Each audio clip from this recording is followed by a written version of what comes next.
So the screen might look weird for a second here, guys. Oh no, it was ready. Oh my! It is the Dungeon of Worlds, or the World of Dungeons. We will not be having Yumi today. Yumi. Shoot. Yumi is Hope not. She's okay. Yumi is feeling under the weather, so there will be no Yumi, which means we're gonna have probably a really silent barbarian who is saying hello with her fist at some point, maybe. But this is Dungeon World. Before we get too far into this, hi. I want to take a moment to talk about the Stream Elements bot is hanging out in our chat. It's currently set to mute. You guys might have noticed it. We've been talking about it a little bit on and off recently. And the plans for it is to keep track of a second currency that we're going to be referring to as tombstones. Tombstones are going to get you access to on-stream perks. The perks will be named after various tombstones, so if you were to cash in tombstones for the creation perk, I would go into MS Paint and I would make you a pretty picture of your choosing and things along that lines. So we're going to be getting those set up over the next few days with little stream rewards and stuff. And Rain Pain, Marvel was not a coward. This is how SDCC marketing and promotion actually works. They do this every year, and Marvel's not the only one that does it. Where people at Comic-Con get to see special sneak peeks or trailers that they then hold on to for a couple weeks or a month and then release to everyone else to build hype. It's kind of interesting. It's an announcement of an announcement. Anyways, on to Dungeon World. Hello, everyone. We played a session last week that I guess you have named Shanghai Heroes. Yes. I only see one issue with this. We apparently fought Crossbowman. Oh, don't worry, we're gonna be having some dad dreams. Dad. But do not worry about the typos. This is where I turn everything over to our wonderful dungeon master / storyteller / fruit fly, Laurel, who's in charge of the show. But yeah, let's do this. Alrighty. As a quick recap for our audience, we have five adventurers, and they are Jaylin, the ex-slave fighter. Yay! They are Elle, the tempestuous and clever elven rogue, and Quinn, the kind-hearted wizard who is the scion of a powerful jeweler merchant family. And there is Kethra, who is the mysterious thief of a dark and shady god. And cleric, excuse me. The cleric of a dark and shady god. And Meredith, our dwarven barbarian. And when everybody got to shore at the end of last game, following a beacon that sort of led you right there, Meredith jumped out of the ship and vanished. Oh, fun.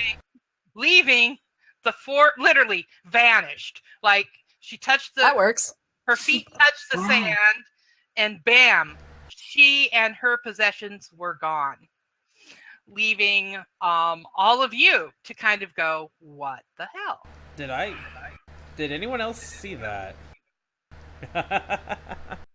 You had all just escaped from a sinking vessel that you had woken up on, tied up in hammocks with just a terrible taste in your mouth, and the spellcaster's having awful headaches. And Elle, who is a poisoner among her many other skills, recognized that you had been given a poison called Kraken blood, and that it is deadly unless the cure is given within a few days of waking up, and that the cure is called is distilled lancer root, which only grows in tropical locations. And you happen to find yourselves upon a tropical island. You've pulled the boat ashore, and you're standing on a blue sand beach.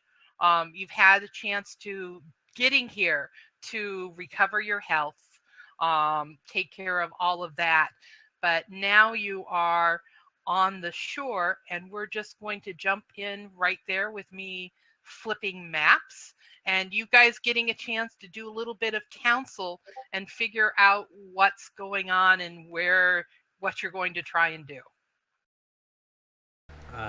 Lancer root, only found on the floor of the jungles. Oh, is that right? I was wondering if we knew anything about that Lancer root other than... No. Oh, dear. No, It's a dragoon joke. It's a dragoon joke, yeah. Oh, dear Whoa. Lord. We're on a... Oh! Darkness. I needed more coffee, which Darkness, I didn't get. Charlie Murphy. Hello, Darkness, my old friend. Yeah, we're apparently being moved to another map that is all dark. All the way down. Oh. Oh. Well then. Oh, there we go. We are there. We are the adventurers. And apparently there's a beacon of light. That Yep, looks like a there lighthouse. Go check out. That was the lighthouse, which was Okay. kind of hovering right off the beach itself. It is close enough that floating rock? you could, yeah, on a floating rock. That's cool. And it's close enough that you could jump on it and explore, but you don't see any entrances into it. It looks from the angles that you can see like it's made of all stone. It is definitely an arcane blue light that is coming off of it. This is a strange place indeed. I say that we're gonna have to start searching for now. What we know that the Lancer root is in tropical areas, so assume that we're expecting to find some on this island, right? Like that's the whole plan.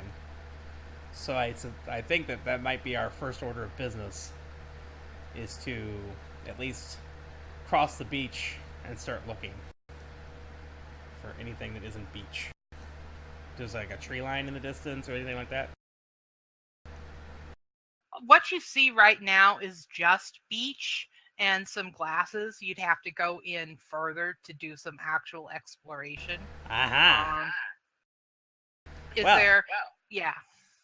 Would you guys like to start? I don't suppose we have a map in that journal that Ooh. that Elle procured from the captain's that captain's log. Nothing but a bunch of drunken ramblings of the captain. Oh, that's disappointing. Oh, so it was more like his diary. Any Yeah. juicy drunken ramblings? Yeah, apparently Kethra talks in her sleep. Oh God. Okay, so. How long were we out for? Finding the Lancer root Right? sounds like a main quest. You never do those straight away. Yeah, you do. I'm not picking up any kind of side quest markers right now. Jaylin is. Jaylin's like, I'd like to save my life. So. Yeah, we only have 3 days or something. Yeah. 3 days or less. Maybe We less better than get going. that. Yeah. So he's like, well, we've got to find some kind of. I hope that maybe there's something on this island that's more than just sand. I mean, if it's just a sandbar. It's blue. So he proposes that we actually start trekking along the beach, looking for any kind of sign of a direction to go into. Does anybody object with that plan? No. No, that seems like the best course of action. Yeah, I'll follow the fighter. I'll go. I mean, if we have to. A move for this. Can I scout ahead? Even though I guess we're not technically making a travel move right now, are we? No, you're not. But if you wanted to make a basically a scouting move and scout ahead, roll wisdom. Absolutely. Wisdom. I need to put this in a different window. You guys are gonna see things flicker for a second. Just Jaylin? Just Jaylin. Jaylin Right. first, because he's All going right. ahead. Yep. Who rolled? I saw that. Elle. That was a good one, too. Itchy But, trigger. 9. As you're scouting ahead, you see the boat that you are on that is actually sailing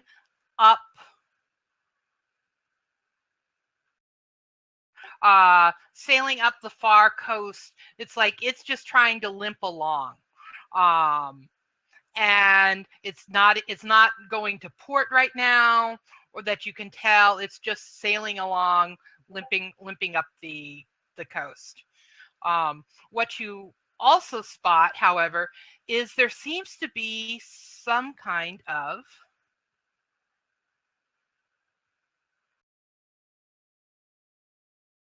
and we'll go one moment here. The map may reload on you guys, may not. Okay.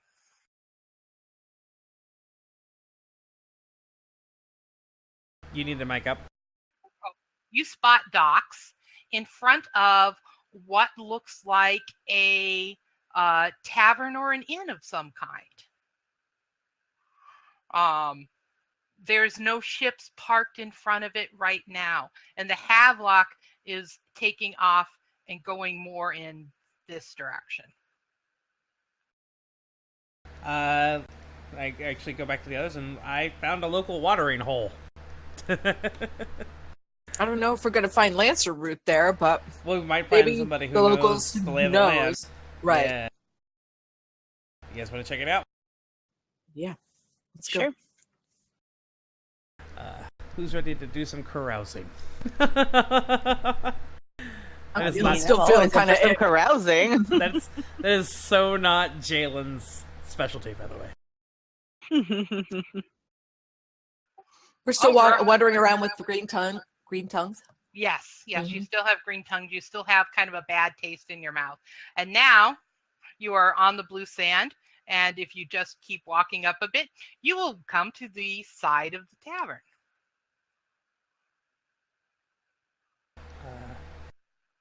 Or, Is that right?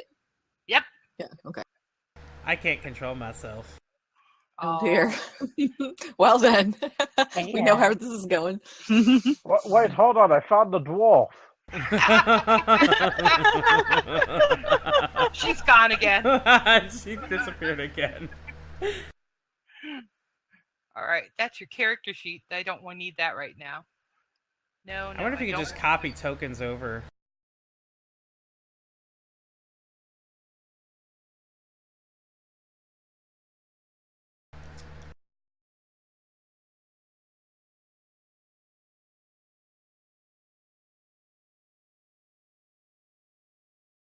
Okay. There. Yeah, now you should be fixed. Yay! Now I can go anywhere Yay. I want. I can move Yay. blue too. Hey, I can too. I think I think we all have blue. access to blue for some. Yeah. Mhm. Yeah. So, I guess Jaylin will be the first one through the door, though that's probably a. No. Let me take the lead. Yeah. Okay. Well, Jaylin's a human. Is this a human port? Should we be can't- mindful can't- of that? Can't tell. don't There's know. no We ships don't. there, and it's just a building. Okay. so far from Just what gonna we have to be surprised. Yeah, Jaylin. If Jaylin was the first to walk through the door, it would be like that person who's literally never been in a bar before, trying to look like they belong there. He pushes the door open a little too hard. Looks like that sort of thing. We should send Blue in first. No. They might What have about getting my open dog prejudice drunk? against the against the dog. No dogs allowed. Alright, well, I'm gonna go in and just, approach the bar. As as Elle walks in, the really ugly barmaid who's behind the door, she takes one look at you, Elle, and she leaps onto the bar itself, and she prostrates herself before you. She just gets right down, literally on the bar, bent over, and starts shaking. She doesn't make a single sound. As you look her over, I'm going to make her a little bit bigger for a moment. Oh. Yeah. I was gonna say she looks ugly. Yeah. She looks pretty good. She looks like her face has barnacles on it that have been covered over in makeup, and she's wearing a great deal of makeup. She has on an emerald and silver necklace that is a kind of piece that Quinn, your family would have been selling back in your home city for at least 500 gold pieces.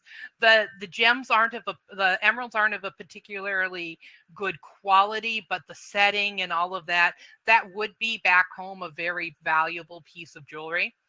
The other thing that you all notice about the barmaid who's just quivering in front of Elle is she actually has a tail, and it's kind of a amphibious reptilian like tail. It looks like the kind of tail like almost like an alligator, if any of your characters had seen one, or certainly something that would belong to a sea creature. Super. So I'm just gonna Well, I'm just gonna, just show some nice. Just gonna ask politely if there is anyone around that knows the terrain. And as she speaks up, and she doesn't meet your gaze, and goes and she goes, how may I serve? Is there anyone around here that could tell us where some lancer root grows? And she looks at you in confusion. And almost like she's like, is this a test? It's sort of the expression on her face.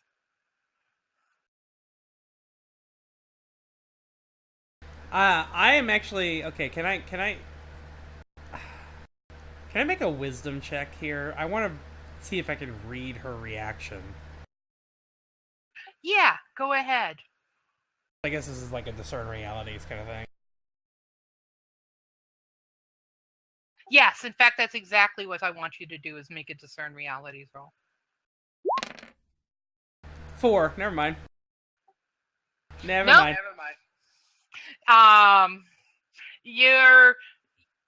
You're just kind of caught in how ugly she is, and that's all that's kind of. I do that scrutinizing look, like I'm like wondering, like, what's going on here, and I'm just like, oh. So I'm just like staring at her, not even noticing. Can I try the roll as well? Because I think I might have an idea what she's on about. All right, let's see.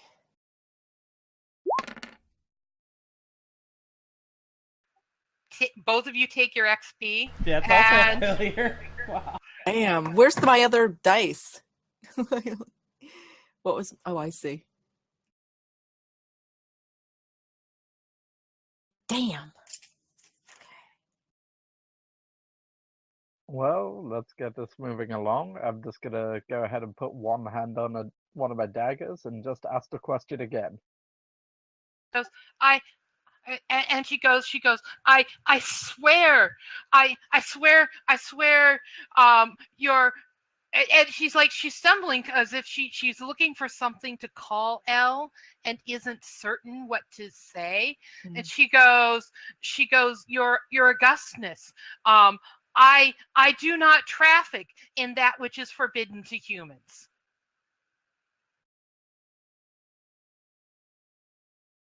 Well, care to tell me who does traffic in this? She goes, of the seven herbs sacred to your people, no one outside of your own kind would dare, Augustness.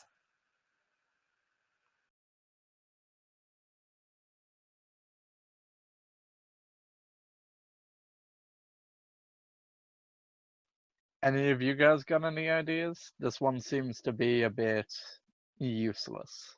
Maybe try asking her where we could find some of your own people. Is there anyone else in the bar? There is no one else currently in the bar. Okay.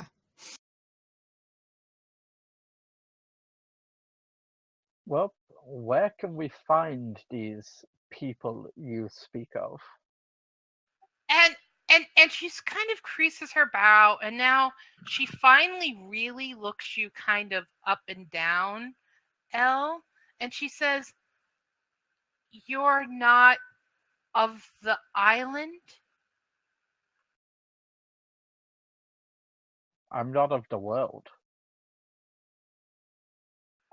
Oh, then you're outsiders. And now she like gets up off her bar and kind of steps back, and she gives Quinn a look up and down, and then she sees that she sees that the others are human, and she looks at Jaylin, and like she's staring at his chest, and she goes, "You're not marked." Should I be marked? She goes, the Elfrin Lona mark the males. You really aren't from here. And she takes a deep breath and she goes, you are all in danger. But here, let me pour you drinks. And she kind of puts them on the counter, and she goes, are you treasure hunters? No, not necessarily. And I appreciate the hospitality, but I am not feeling thirsty at the moment. She goes, all right. She goes, I have heard of lance root. It is one of the 7 sacred plants, and humans are forbidden to harvest them or use them in any kind of medicine or food on pain of death. I do have a book that has a picture of one, but I have never... And then she says, and you get a little bit of a sense of maybe she's not telling the incredible truth when she says, but I have never traded in them.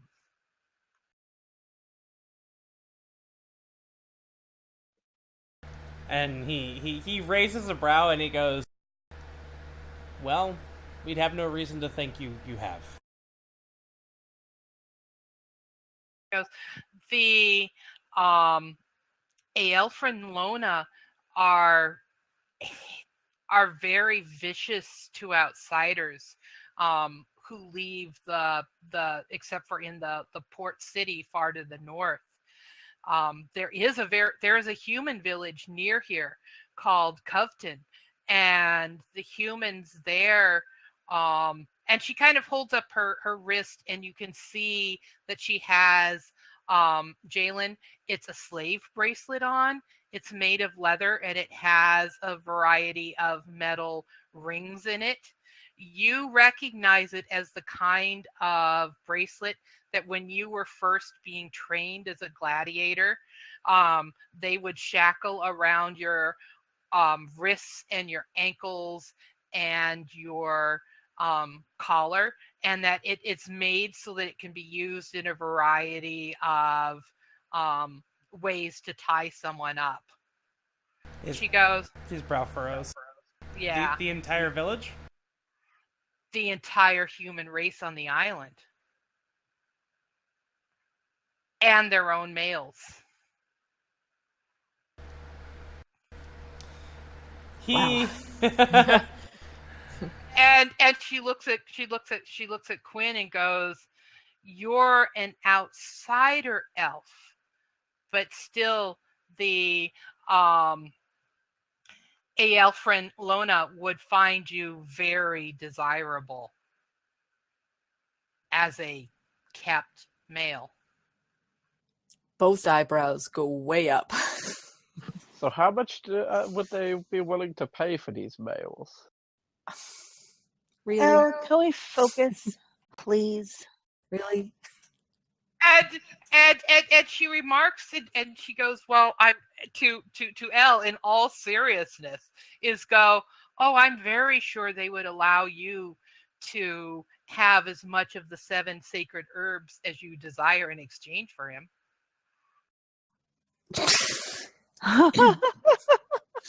I'm out of here. See you later.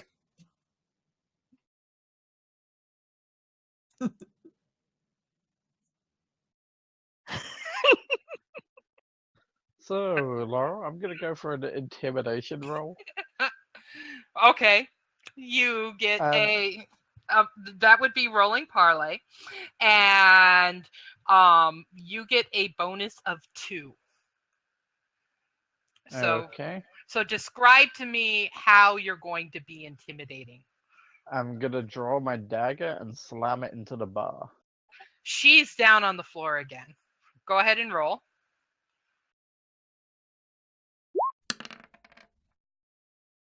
Oh, the dice are so cruel today. Yeah, wait, that's a wait. +2, No, +2. It's an 8.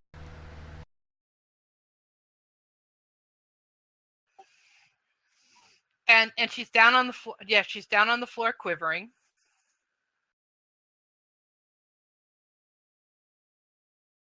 Okay, and I'm gonna ask again, does she know anywhere we could get Lancer root? Because from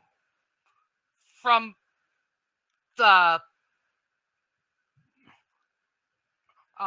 from your own kind, from the native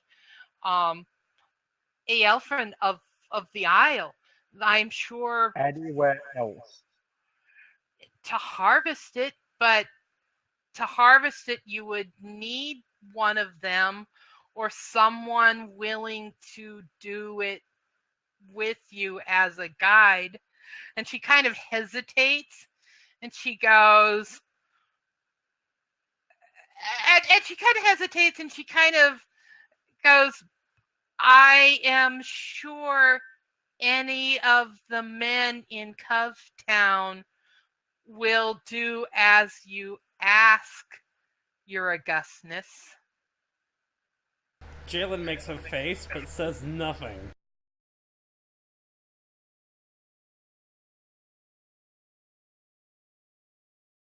Any of the men? How about you? You mentioned it before. You've obviously traded in it, so care to show us where it is? It's actually I she sort of takes a breath and she goes, you're probably, it's not far. If you just follow the beach up, you will see there's a path between here and there. If I go walking up there, they might suspect something is wrong. And she says this in a tone like she's not sure if something is or isn't wrong, actually. Elle? And Jaylin calls Elle over.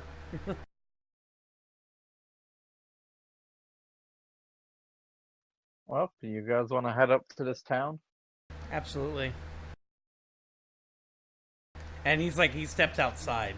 Like, he's like... All right, let's go. All right, just a moment, everyone. And he's like, she's been very forthcoming, but we don't want to give her a reason to also notify anyone that we're here.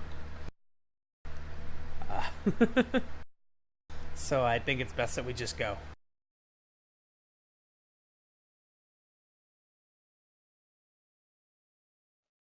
Yeah, I'm all for that. That slave trade business spooked me. Sounds super fun. He looks at Quinn and he goes, "You wouldn't have to worry about the slaving," and shakes his head. Oh, Quinn, you'd be doing a different kind of slaving, sweetheart. Yeah, that's what I'm worried about. The kind that we can't talk about in front of you because, children are present. Oh, dear. Oh. So that would be the... Oh. And now you have a choice to move individually or move as a party. Are those thatch roof cottages? Oh, wait, no, anyways. The dwarf is back.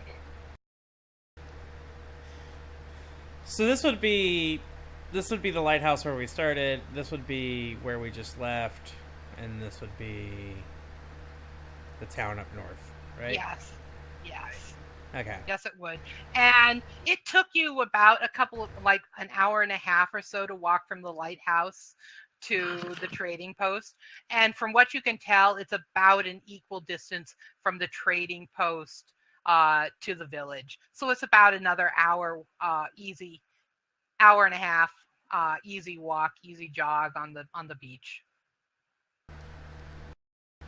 Let's start trekking along.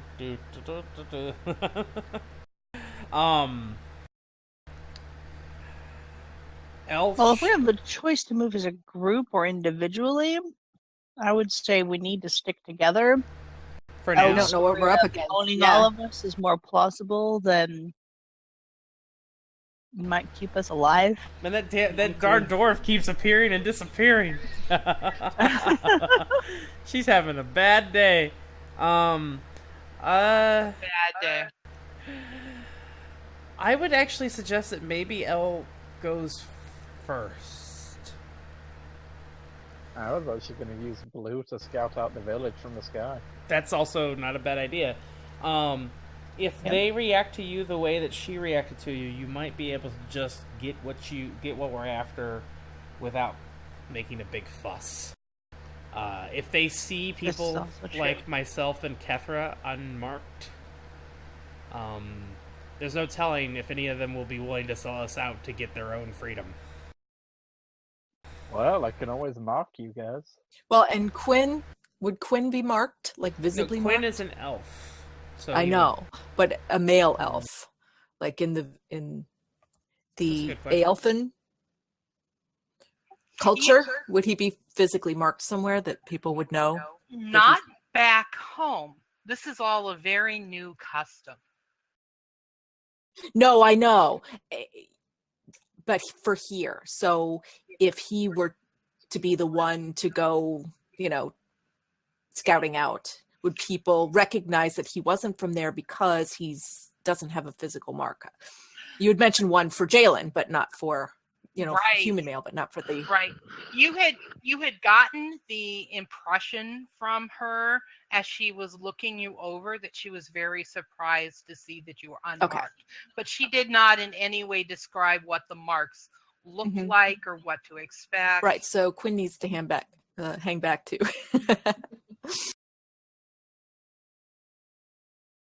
so Blue can do some scouting. Yep, I'm gonna use Blue's fly in order to scout out the village. Alrighty. So what I want you to do is roll just 2d6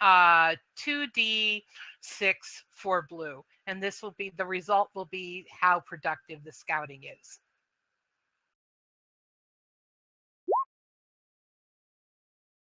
No. The space there. Ah.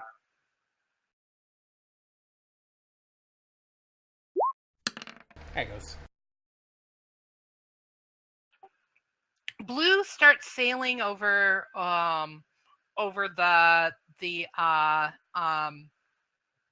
village, and there's some people that are fishing in boats who kind of take a look at him, and as he's sailing, and then you see a man who is barefoot in ragged clothes coming out with a bow, looking very excited, like a hungry man who has spotted or he's fearful of Blue attacking the village. And he looks like he's going to try and shoot him.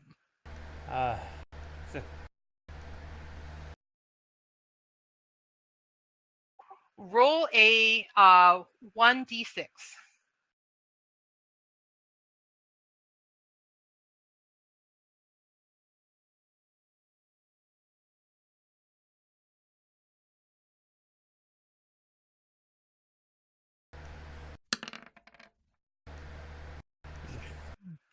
Blue takes an arrow straight to the chest and goes plunging right into the bay.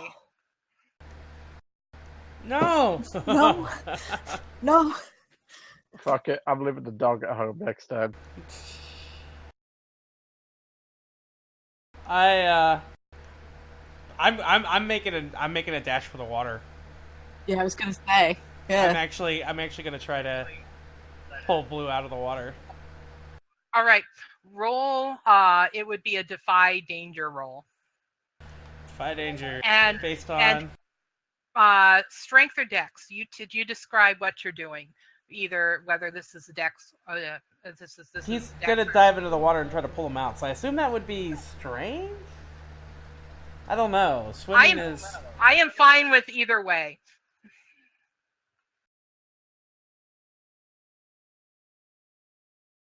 His dex is actually a better roll. Shh, don't tell anybody.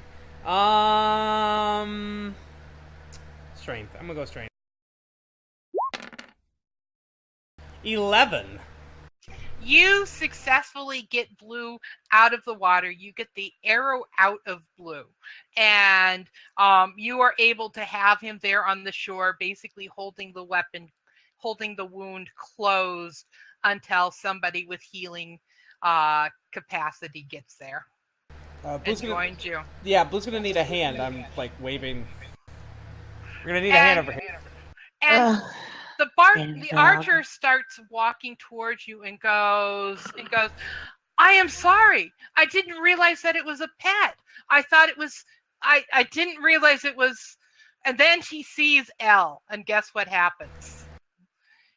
Down on the sand, the archer goes in that same position of, in fact, looking very, very scared, going, that was not her pet, was it? Jaylin actually flashes it like he's got like this, like I'm going, like the looks can kill kind of look.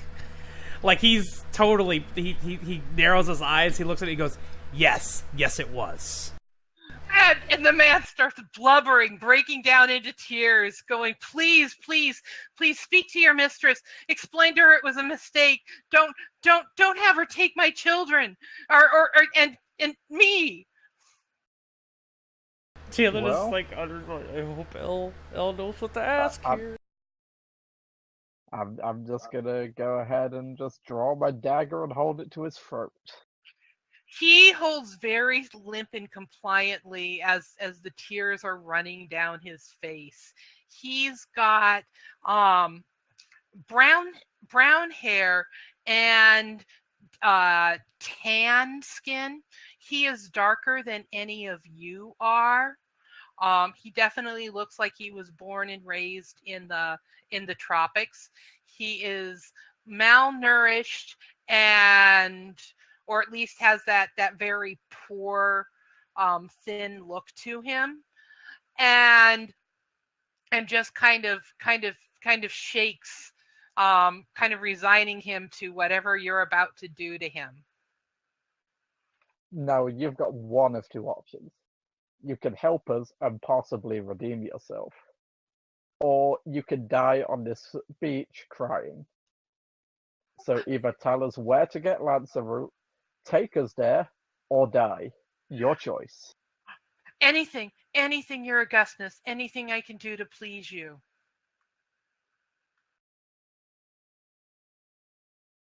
So, Lancer? Well, why don't you take us to where we can get Lancer Root? We'll have to go into the jungle. And he's looking at that. I don't know where any is specifically. There's none near the village, but I will serve as your guide, however you please for me to serve. Now, also, you obviously can't be trusted, so care to hand over the bow? And he does so. He gives it to whoever appears to want to take it from him. I'll take it.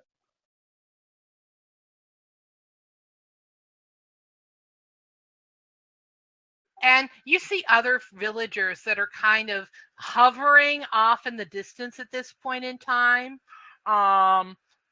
Mostly it looks to be, besides there's 6 people in boats who are now watching off of shore, about a dozen others, which range in age from, say, about 40 or 50 to their early teens, and an equal distribution of men and women.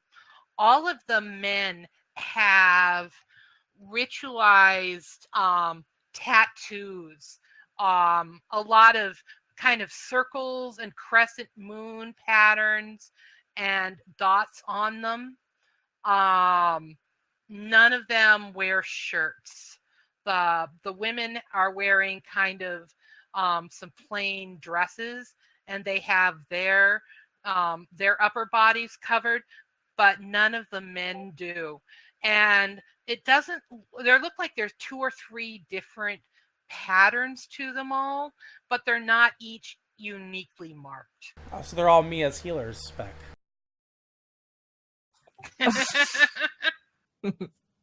Pretty much. So, question. I'm going to ask him, what do the marks mean? And he goes, they are the mark of the Aethrin who I service. And these Aethrin, care to tell me anything about them? What? And he kind of looks at you in surprise, and then seems to realize that you're not from the island. And he goes, but he still acts very, very subservient to you. And he goes, what would you like to know? And then he uses the term lady instead of Augustness.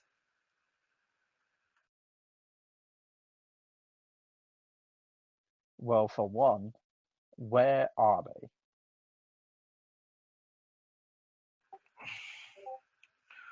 Rose, you'll find patrols throughout the island, but primarily they stay in their 2 cities, and the keeps that they keep to defend from the threats on the island.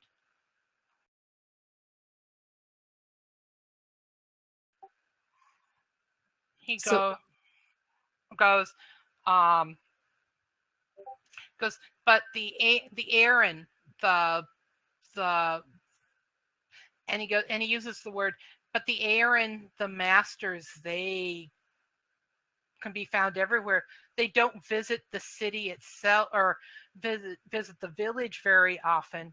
They tend to send their servants to us. We are beneath their nervous, except when we have something they might desire.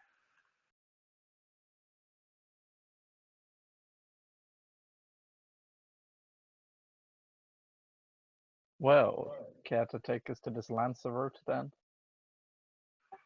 I can take you into the jungle, but it's very dangerous there.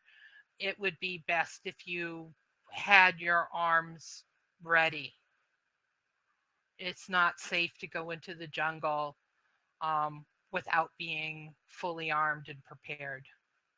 Jaylin is now standing and like patting at the handle of the sword that's hanging to the side. He's like, I think we're right. I think we'll manage. Goes, all right. And he goes, I am Orn. Is Elle gonna give a name? Nope. I'm just gonna walk away from him. And Jaylin points at, he goes Jaylin. All right. And he points at Kethra over Blue, and he points down at Blue and he goes, Blue.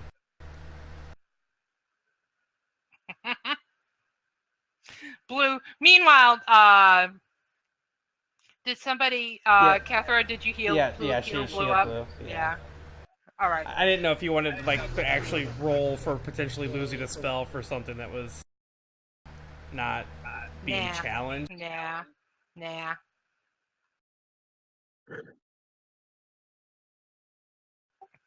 Alrighty. You guys get to proceed after him into the jungle. Jaylin, describe to me something that you see in the jungle as you start to approach into it.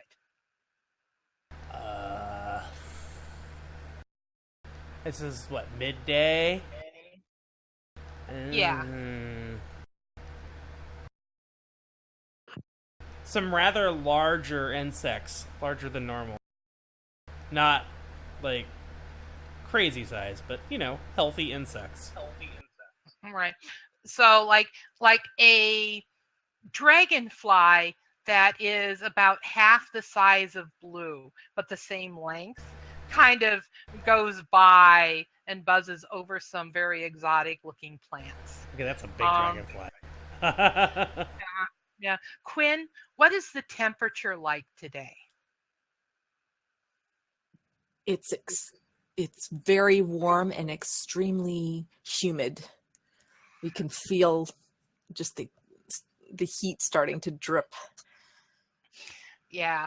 All right. So anybody who's wearing armor, you feel it in particular, where it's just that kind of dampness that's between your skin and the clothing and having the armor. I believe you all have leather armor, the ones that do. And so it just gives you that feeling where you have an itch and you can't reach it. Oh God.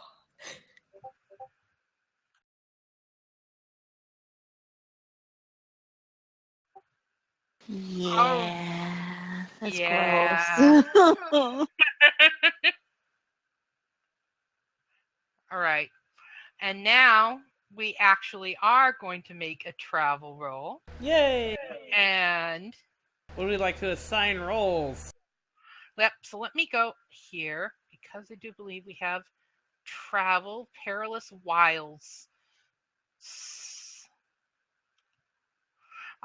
When you travel through dangerous lands and not on a safe route, indicate the course you want to take on the map. In which this case, do you guys just kind of want to head northish? Yeah. Basically, whatever direction seems to be deeper into the jungle. Alrighty, so we're just gonna head. Oh, and you actually have no. I want one person to volunteer to scout ahead, and one person to navigate. I can be scout. Yeah, you do much better job at scouting than me. Let's see. What is navigate based on again? Let me check. It's int. That would be Yes. either I can Quinn. navigate. Yeah. Maybe. Maybe. My int's my highest. So. Alrighty, give it a Elle. You take point. Before or after Orn, as you please. And make a roll plus wisdom. So just a wisdom roll? Yeah. Yeah.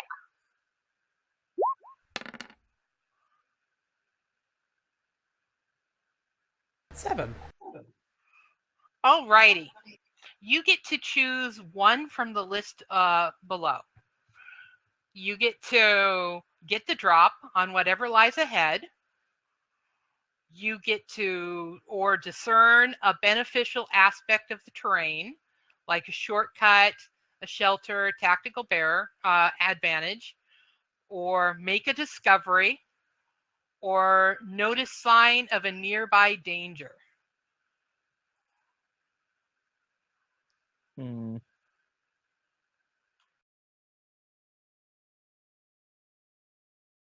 What was the discern one?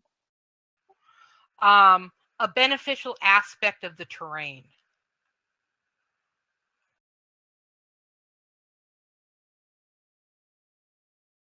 I'll go with the one that involved treasure. Did you say one that involves treasure? Yes. So maybe you make a discovery? Yes.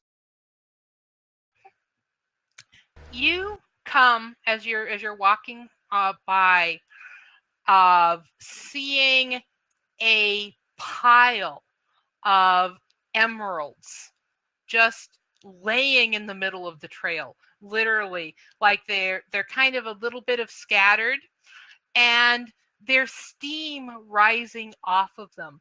They look almost a little moist, but they're just there in the middle of the trail. Orn sees them and freezes and starts looking up into the sky nervously.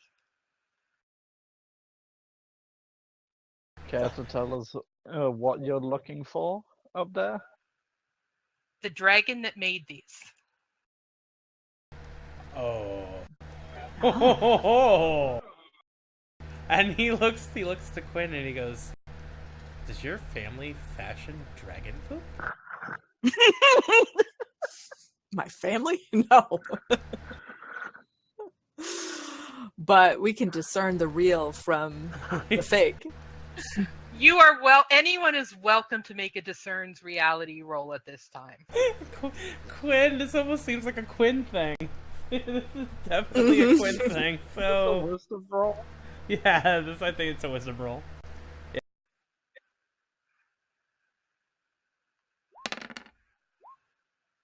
There's a pair of 8s right there. Heck, I'll join in on it too, even though wisdom's my weak stat. What are we rolling for? Sorry. Wisdom for discern reality. Oh.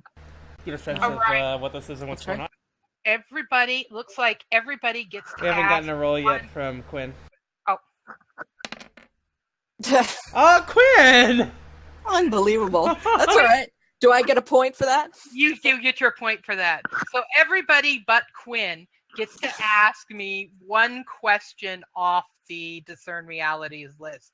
Quinn, you're just shocked and perhaps even offended by the idea that dragons poop emeralds. Mm-hmm. My question is, what here is not what it appears to be? There is in the nearest, tallest tree. There are branches with some leaves that should be blowing differently. It's almost as if while there's sort of enough of a breeze that all the other branches are swaying a little bit, that one is holding still as if there was a weight on top. Jay quietly taps Elle and points up to the still branch. All right, Elle, let's go with your discern realities question.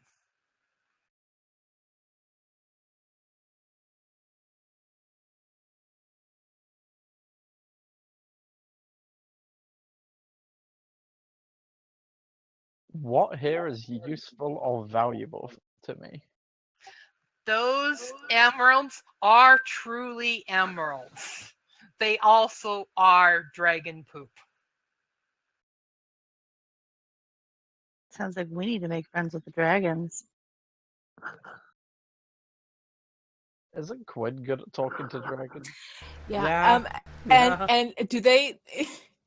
Does it poop out the fully faceted, finished? No, these are these are raw. Raw emerald. Yeah. Okay, that makes sense. Okay, I get it. Yeah. I can go with that. I can accept that they Like, poop raw emeralds. Right. That I'll do something with. If they were pooping, I can do something with. Polish the emeralds. I've just got to have the dragon shit. You gotta cut the. Yeah, well, it's all right. We can clean it up. It's a lot of work. We can make do. Kethra, your question. I'm going to ask who's really in control here, because I don't trust this human slave that's leading us. He definitely is not. At this moment in time, you too get that sense that there's something up in that tree invisible that is watching you all. If it's a dragon, it would be very small.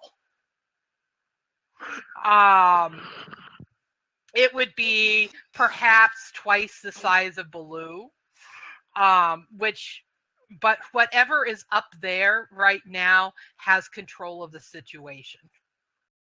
Yeah, and that's what I'm trying to indicate to Elle, is that there's something up there.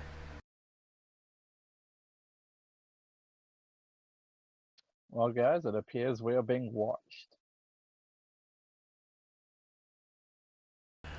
Can I do something dumb? Absolutely. I always approve of players doing something dumb. Show Your stream yourself! Oh, God. Alrighty. Just one moment. Can I just elbow Jaylin in the ribs and think, what the hell was that? They know we're here.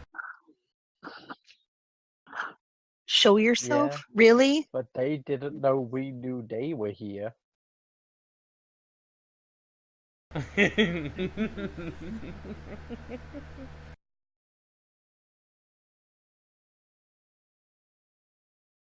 I mention that wisdom is his weakest stat? just put that out there. You see a creature basically uncloak itself. It is not a dragon.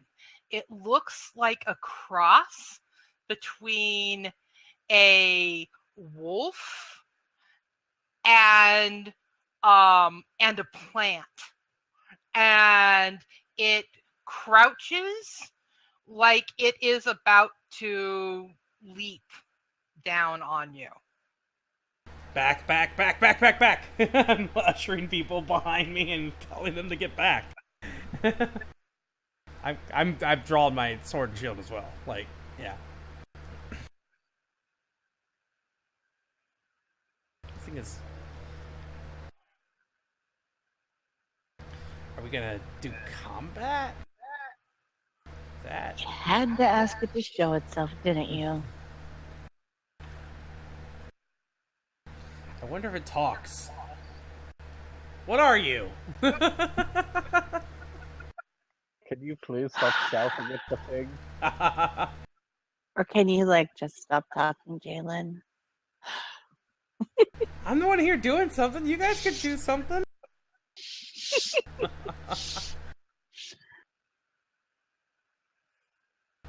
That this silence from Laurel scares me.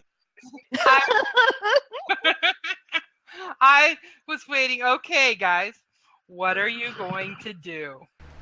He's got his sword and shield out. He's looking like he's taking the defensive stance, but like slowly backing away as well. But yeah, he does. He's like, "What are you?" He's actually expecting a response. I'm gonna go ahead and conceal myself. It being prepared for a growls fight. and snarls, and it reconceals itself as well. Oh no!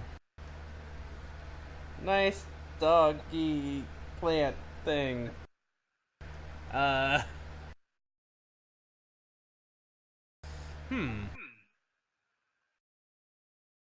Can I use blue to sniff it out?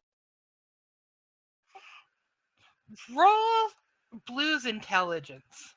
I think Oh, Blue God. might get a. That's like asking Kethra to roll religion. Really? Dude, Marcos knows what's up.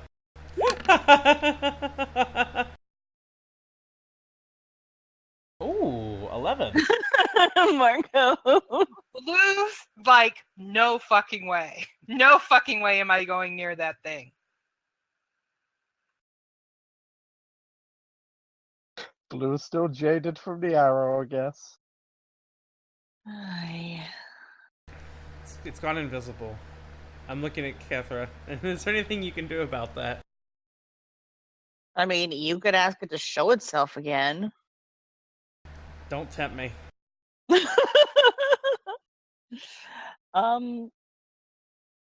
Honestly, I have nothing in my bag of tricks that can bring this thing out. Bag of tricks.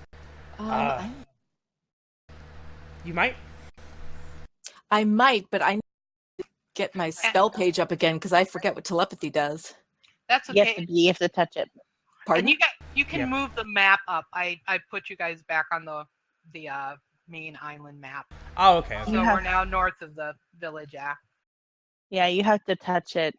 That's the only reason I haven't used it. Oh, you have the same one? Yeah. Oh. Maybe we should pick a different one. I've had an idea, guys. I can pick something else. That booze we got from the ship. I was thinking that, or do you... Let's offer it a drink.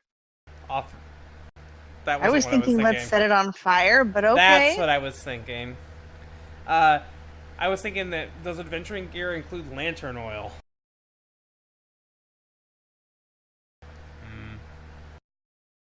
My screen is still black. Scroll down. Scroll all the way down. It's a big map. And then it's white, and I'm all the way down. Zoom all the way out, and then find. Yeah, it's a little corner spot. Oh, Laurel, okay. Can I go ahead with that idea of offering it a drink? You can, in fact, offer it a drink. Make a charisma roll.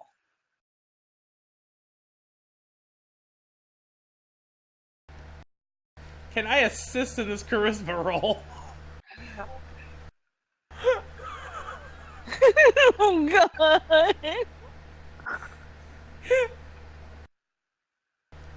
I just want to be like, I didn't mean anything by it. Here's a drink. Caddy assisted it. And then Laurel's like, that's a little frightening. You can act respectful, Jaylin, and not set it on fire and assist. Yes, I will let you assist. Okay, I'm not even gonna. Can I make the charisma roll to see if I actually succeed in doing that, or do you want me to not make... Okay.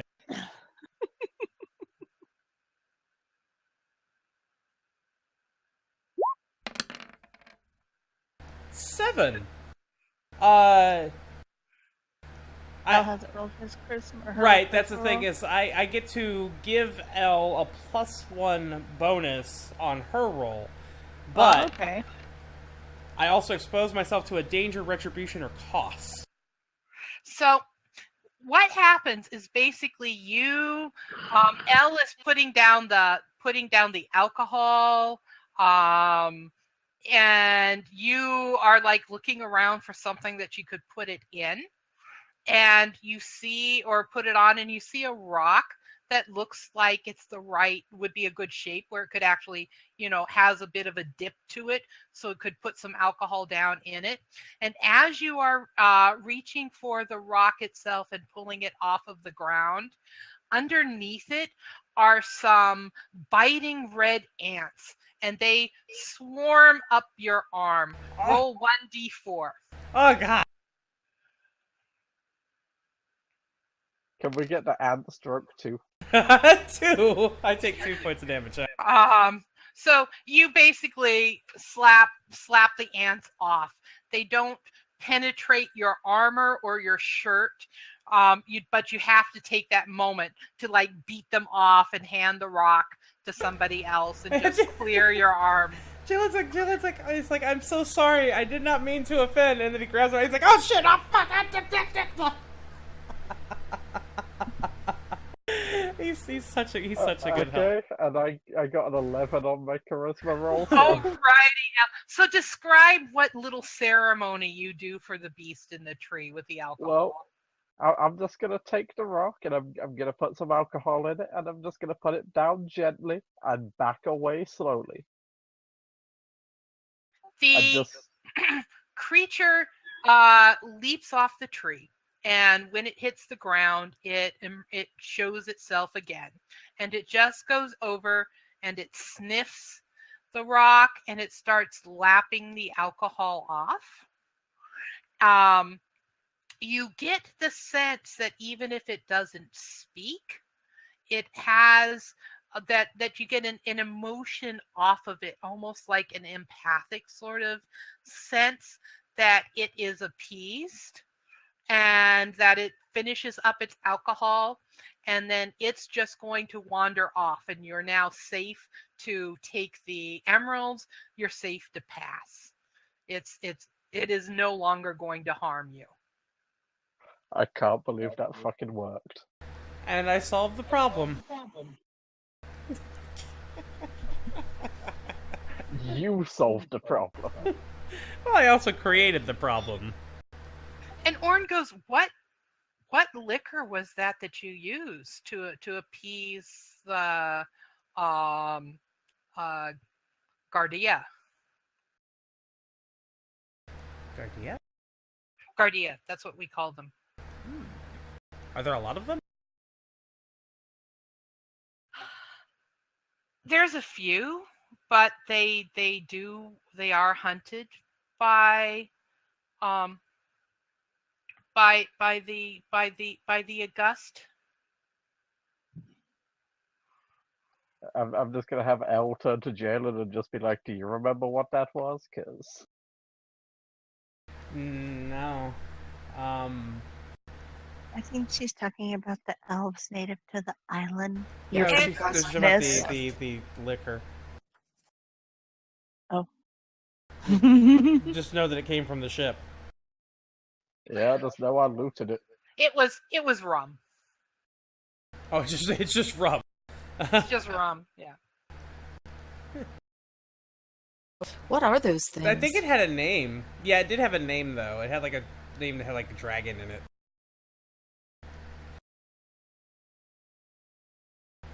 Oh, that was the yeah.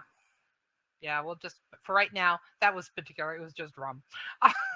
It was a brand of rum, some Dragon's Mead rum.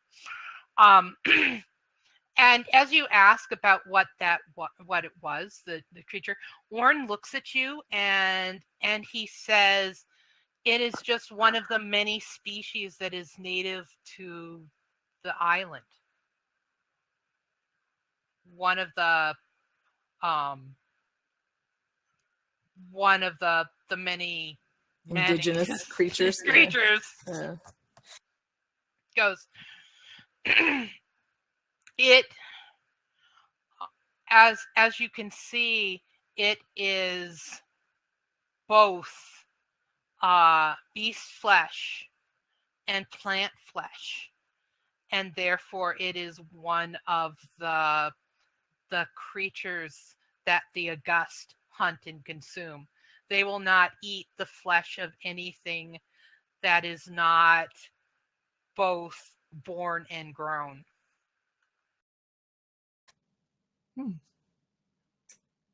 Can it help Except us for find fruit the? itself. Can it help us find the Lancer route? I don't think they are intelligent enough to do so. Okay. They are predators. Now, they eat the flesh of men. They prey on men. And rum, thank God. Which god? They could be Oh. appeased by You're rum. gonna think twice next time you tell it to show itself. I mean, Would at you that have- point, you're just inviting it to dinner. We've already given it a drink. Yeah, he goes. But it is a good sign that if one of them was present, then the dragon didn't land here. It would not have been here if there was a dragon nearby.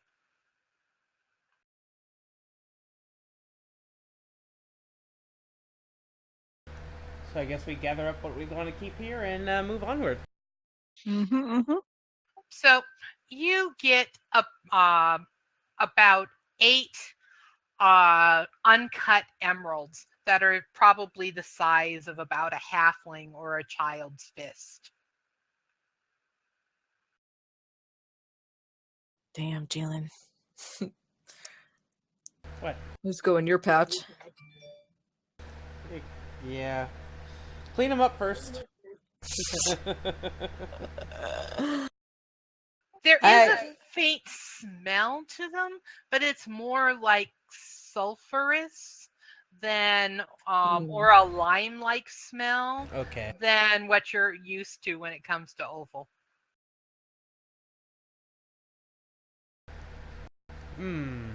So, It's actually kind of pleasant. would Elle like to continue to take point?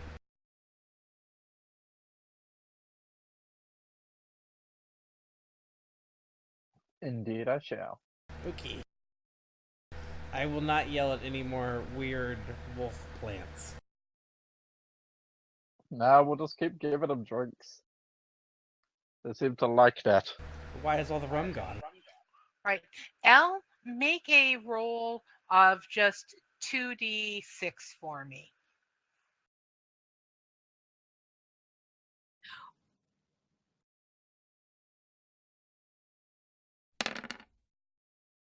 What does the navigator do here? Oh, say that again, Mia. What does the navigator do? The navigator, as we Right. look that through, actually have to look that up. When you plot the best course through dangerous or unfamiliar lands, roll plus int.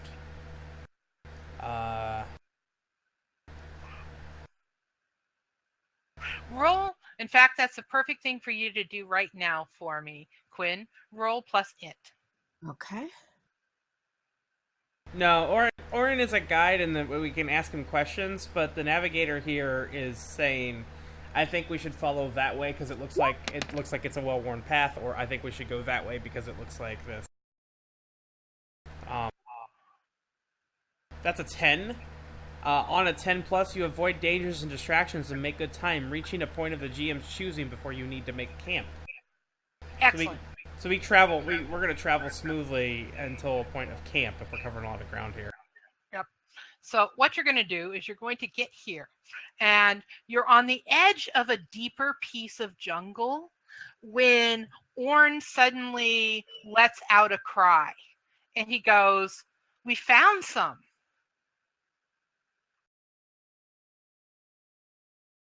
And he's going to gesture.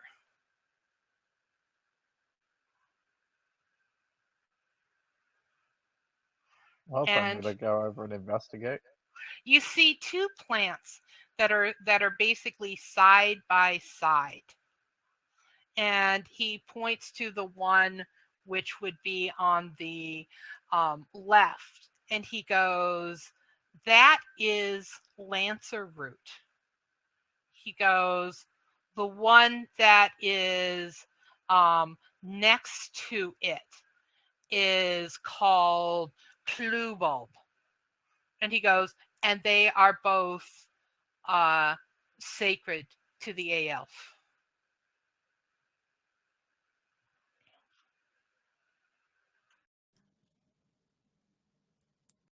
So could we get in trouble for picking the wild roots? And I think we're already in trouble enough for just existing. And he goes, you are a elf, sir.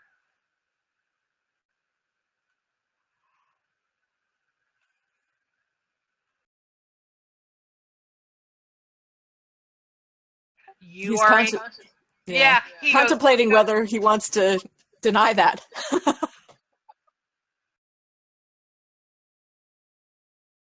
He nods his You just stay silent.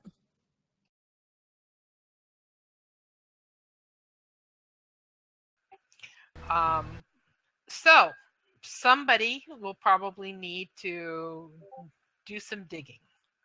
Oh, that will not be me. That will not be Quinn. Quinn looks over at Jaylin. And Jaylin is like... Expectantly. Yeah.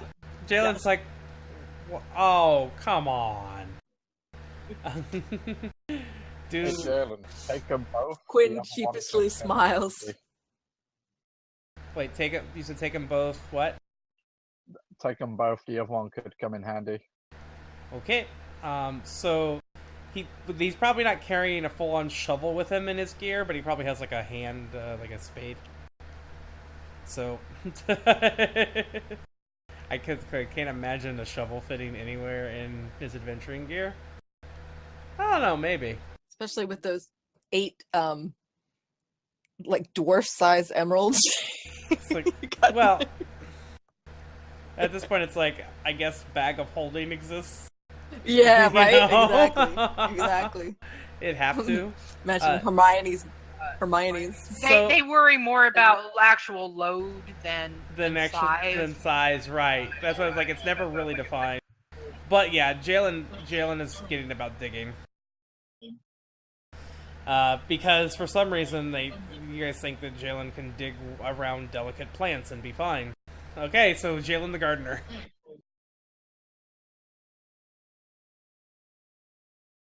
All right, Jaylin. I am not going to make you roll dexterity because it's basically you're just hack. Yep. Pull up. Do you uproot one or do you uproot both? I'm going with Elle said to grab both, so I'm grabbing both. Alrighty. And as you put your hands on, like as you're pulling them up, you can see Orn just cringe as he's seeing them there in your hands. But he has that better you than me look on his face. And he says to you as he goes, Your master is very kind.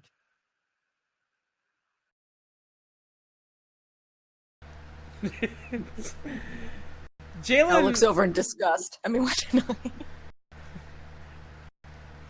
Then goes, yeah, she is.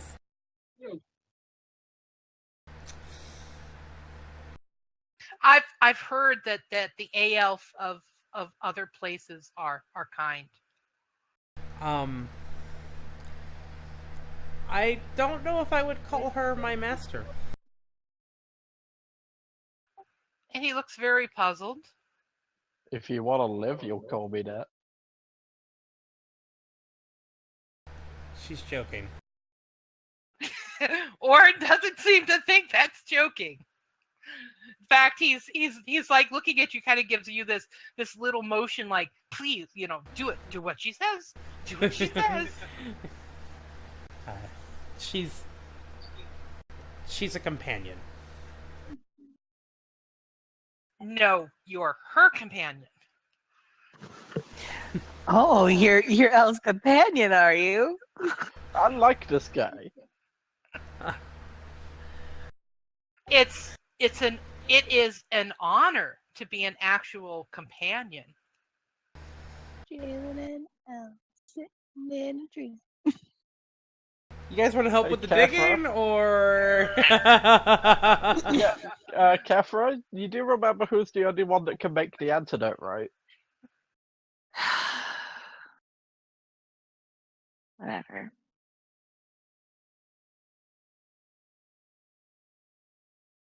Things are a little different where we come from. I can tell.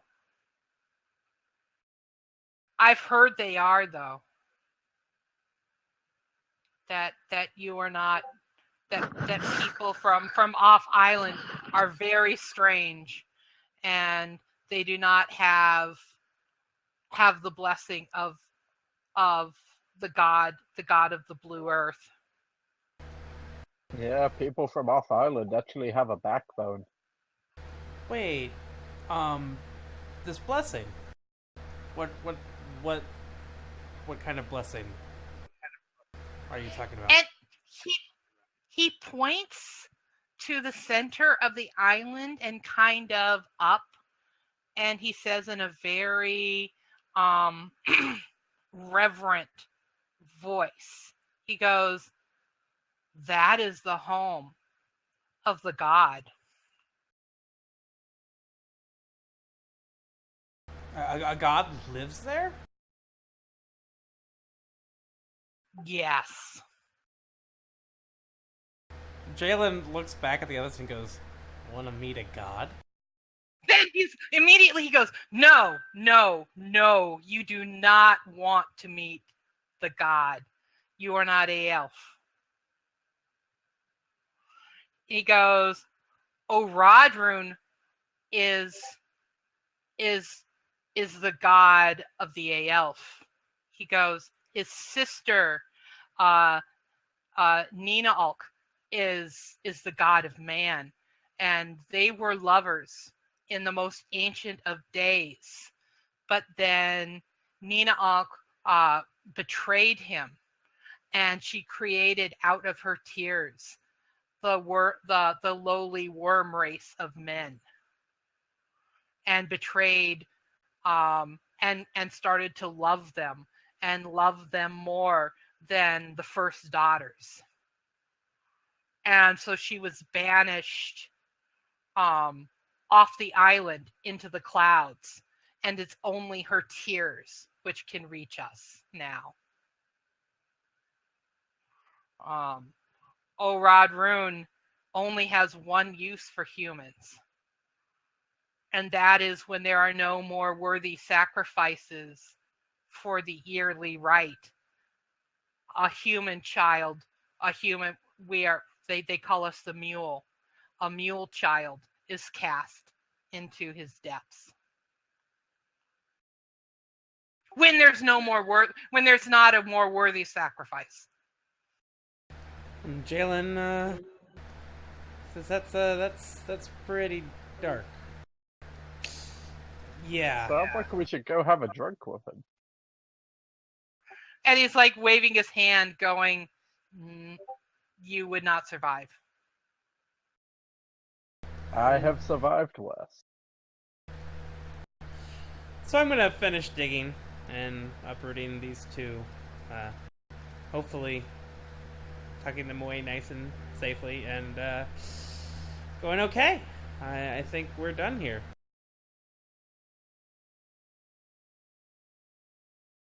So I can take you back to where do you wish to go now, lady? And he speaks directly to Elle. Jaylin rolls his Take eyes. us to your village. I've got some unfinished business with you. Yes, lady.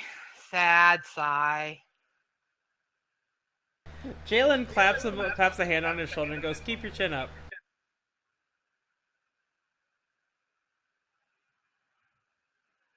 My chin up? It's never mind. Jaylin, stop harassing the sacrifice. And Orin gets very still and walks back very quietly. Jaylin is not amused by that, actually. But he doesn't butt in.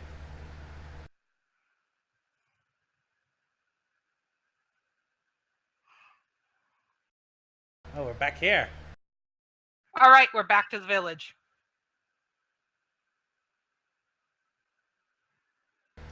And Orn's and the other villagers are amazed and astounded to see Orn reemerge from the jungle alive with all of you.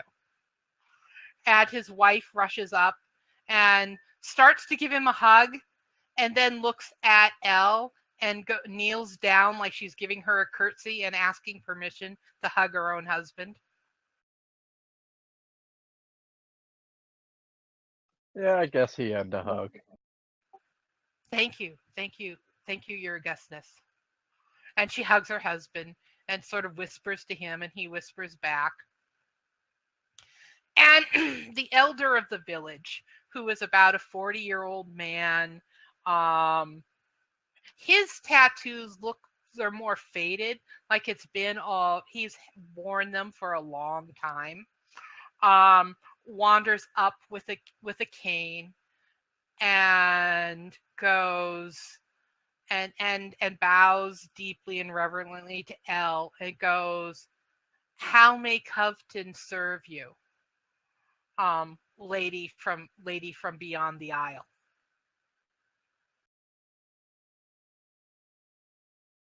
You can start by giving it a place to stay. My hut is the biggest and largest in the village. There is also the ruined temple, but sometimes creatures mill about there. It is not necessarily secure the same way as my hut, and I will gladly offer that for you and anything else you need.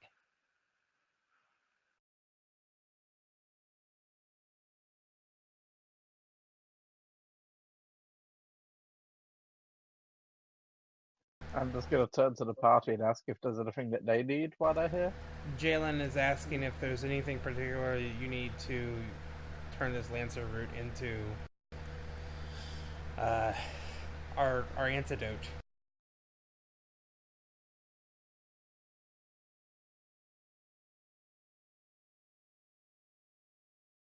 From my memory of what I was taught back in the Thieves Guild, all I need is the Lancer route.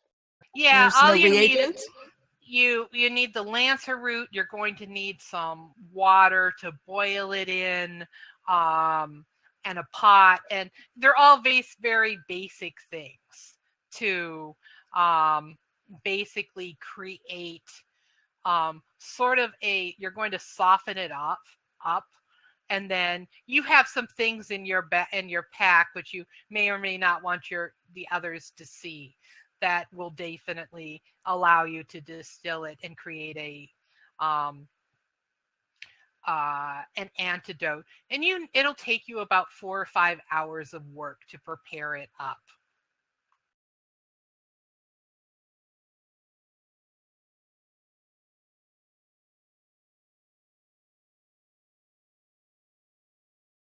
Put the number 6 over here.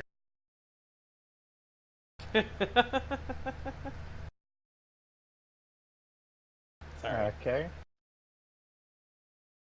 So Elle is going to be busy for 4 or 5 hours, and there will be lackeys on hand to help Elle as she is making your antidote for you. What does everyone? I'm having some. Basically, I guess we're having some downtime milling about, probably getting a sense of what else happens in this village. I probably have some few brief casual conversations with the others about their daily life, but I do come back and I'm looking to Kethra and Quinn, and I'm like, I think we need to set these people free. I agree. We should probably find out more about the island before we just start setting people free.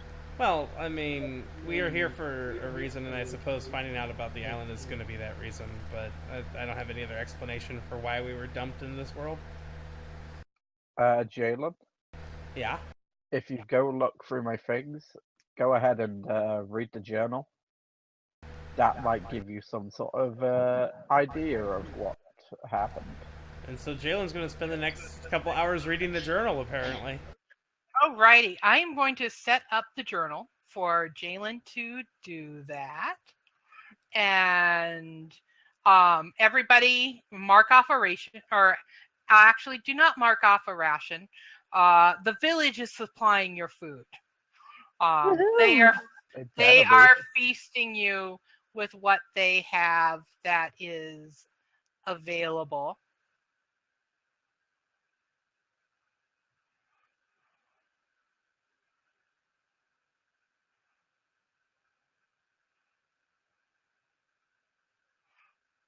All right, Jaylin, you can take a moment and read the journal. I am going to take a moment and take about a 2 or 3 minute break. Everybody else is free to do so as well. Okay. Should be back. Yes. Did you also want to talk to the villagers and get a sense of what island society is like? Yeah. Yeah, I think that's actually a good idea. Sure. Probably. I see those two getting more information out of them than Jaylin. Jaylin is kind of just asking casually about, like, day-to-day stuff. That sort of thing. So the elder kind of sits down with you and starts teaching you guys a few things about the elves of this island. And they worship Oradrun, who is the name of both the god and the volcano, both in the center of the island. And he talks about how Oradrun is considered the father of the first daughters. And the first daughters is a human term for the island elves. And they tend to call them as a title the August or the Augustness. And first daughters is way more informal. That's something you don't use to their face. And that they have a very matriarchal and very hierarchical society that is based very much on magic. And the leader of the island is also its most powerful sorcerer. And the reason that the food, those specific herbs were sacred is because they have magical properties of one kind or another. You learn that humans have literally no magic. They're just incapable of using it. And they tend to be very, very vulnerable to it. And he describes how the Aerin are a class of powerful, the heads of the great families of the island elves, and that they basically own the males in the family, and subservient females who are either their daughters or women who have lost to them in magical combat and become their bondswomen, tend to serve as their soldiers, as their accountants, as any other role that is needed in the household. And the male elves are pretty much kept in harems, and they are groomed and they are kept for pleasure and to be, they're the musicians, they're the poets, they do all the arts, and they do their arts to basically please their Aerin. But all the elves have magic. and all the humans do not. And Quinn is a little disturbed. Yeah. At that at the island society. It's not what he's used to or grown up with at all. No. And that all the island elves, the children, there's basically rituals over the course of the year done in one of the great temples in the city, which the capital city. And all the heads of the household go there for these festivals, and they take with them only a couple of people because there's a lot of heads of household, and that a lot of the customs go, that is where the children are born, that is where the children are taken when they're 5 years old to demonstrate that they have magical skill. And if they don't have magical skill, they are cast into the volcano. And it is considered a requirement for each household to produce a sacrifice of a child every year. And if they don't have a child of their own to sacrifice, they tend to try to buy one off of a lesser household. And if they don't have an elven child to sacrifice, then they'll resort to using human children. But that is considered a lesser sacrament to the god. That's sort of what you do. Like all the truly noble houses, they get their hands on an actual elven child, male or female, preferably male, to sacrifice. Although he says this is all based kind of on what he's heard in the stories. He's never firsthand witnessed this ritual, but he says that at this point in time, over the last decade or two, elf have come to him and demanded on their village more and more of the children. And at this point, they literally have no children that are under the age of 5, he says. Wow, how often does this happen? The sacrifice ceremony is once a year. Wow.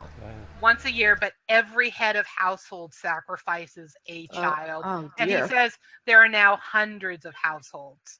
He says that the elven, the capital city, has probably 1,000, 2,000 elf, and there's probably at least 100 or 200 households.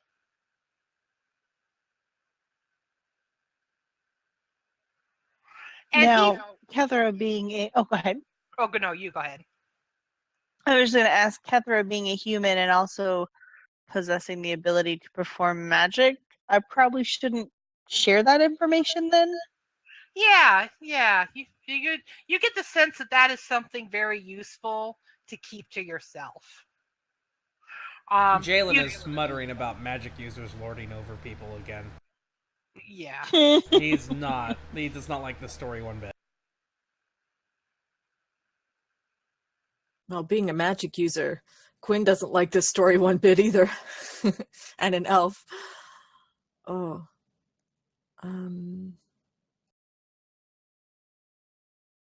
Quinn just better hope he passes his magic exam, otherwise I'll cast him into the flames.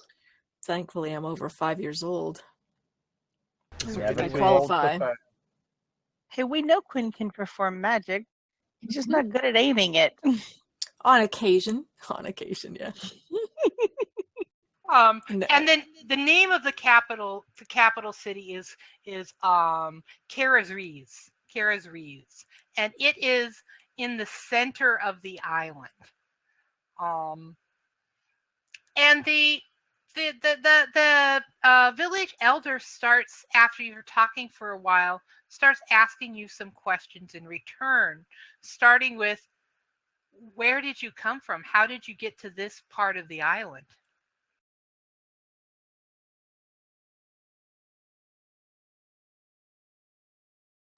We took a ship.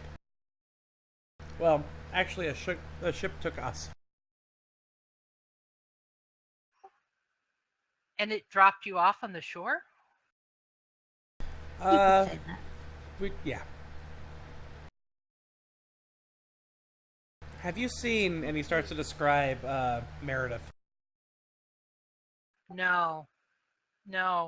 I've heard of dwarves, but they are not native to the island.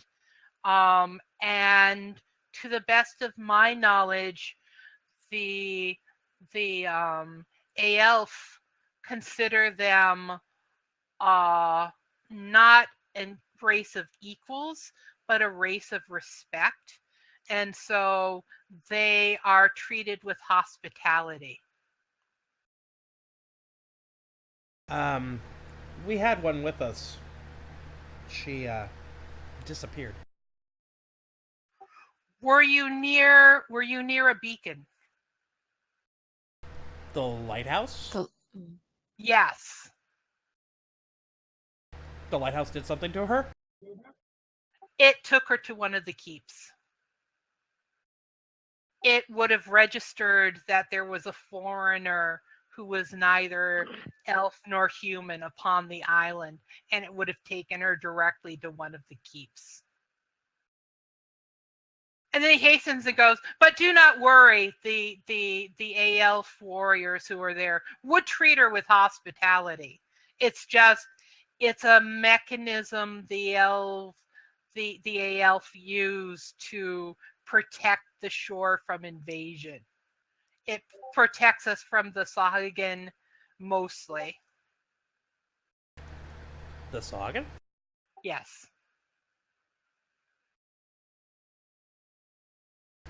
Who are What they? are they? They are a race that dwell under the water. They take prisoners. Have you met Madrig? She runs the trading post. The barkeep? Yeah. Goes, Madrig's mother was one of my daughters. And Madrig's mother was captured by the Swagan. And they took her. And she was eventually released, but she came back heavy with child. And Madrig is not of one race. They did something to her. She is half. But because she is half, the Aelf treat her differently than they treat us. They treat her better. They allow her to trade with outsiders. They allow her to deal with things where she has more rights than anyone, even me, because she is of mixed race. And there was a while that one of the Aelf took her and was very curious about how she was made, and it did some experiments. Oh, these elves sound like fantastic people. The first daughters, they know they are the descended from the god. They know that this island is theirs, and that it was given to them by their father as the garden for them to tend and to have sovereignty over. But you were also born of a god. We were born of her tears in the mud. We are a mud people. We are the mule.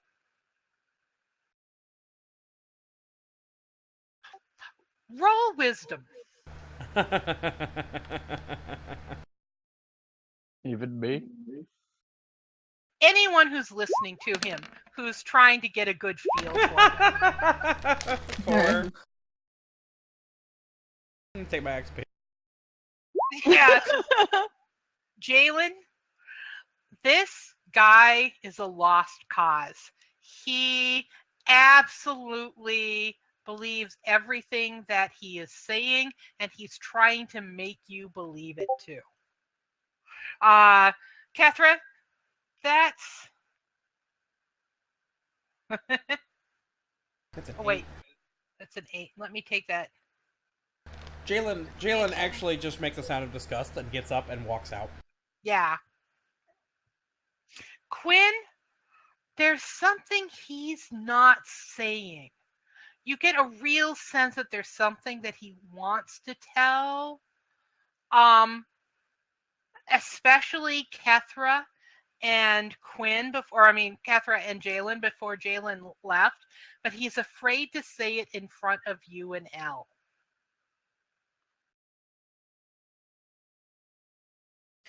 I sense your hesitation. Is there something you can't say in front of us? His eyes sort of flicker and he goes, forgive me for sounding rude. And he actually, and at this point he uses your name, and he goes Master Quinn. But you have not met the Aerin yet, or met any of the Aerin. It is very possible that when you did, you would be swept by their beauty and grandeur and become one of their treasures. I would not say anything that might be treason. I understand. Even though I see you as one who does not serve, who lives outside, but my people are few. Is there anything you could tell us? May I speak with Kethra in private? As you wish. Can I have Elle at this point use her stealthing skills to try to at least listen in? Oh, you know what? Absolutely. Go ahead and get stealthy. Okay, what do I need to roll? Are you going to make this? Is this going to be sort of a hiding yourself somewhere like behind the hut?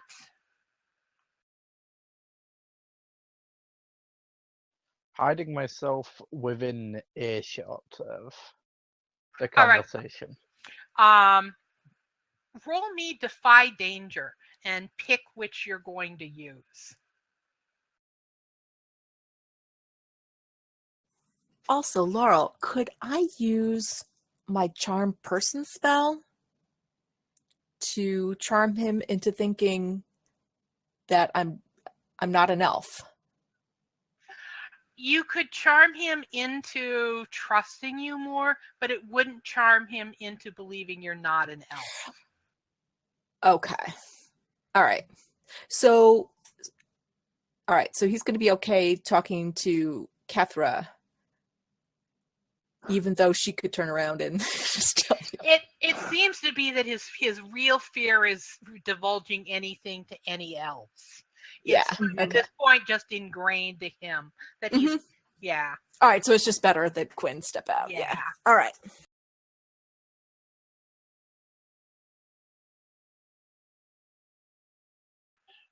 All right. And Elle, did you make your Defy Danger roll for me? Are you doing that right now? I'm going to do it by quickly getting behind the hut. Okay. So it's going to be a dex roll. Aw, they're playing fetch. You attract a couple of the teenagers start playing too. Yeah. Okay. That is an 8. That is you get behind the hut and you start listening in. And meanwhile, on the inside, the elder touches one of Kethra's hands, and he goes, "There is something about you that reminds me of my own grandmother, who was a priestess. There is something about you that seems special, but it is not wizardry or sorcery.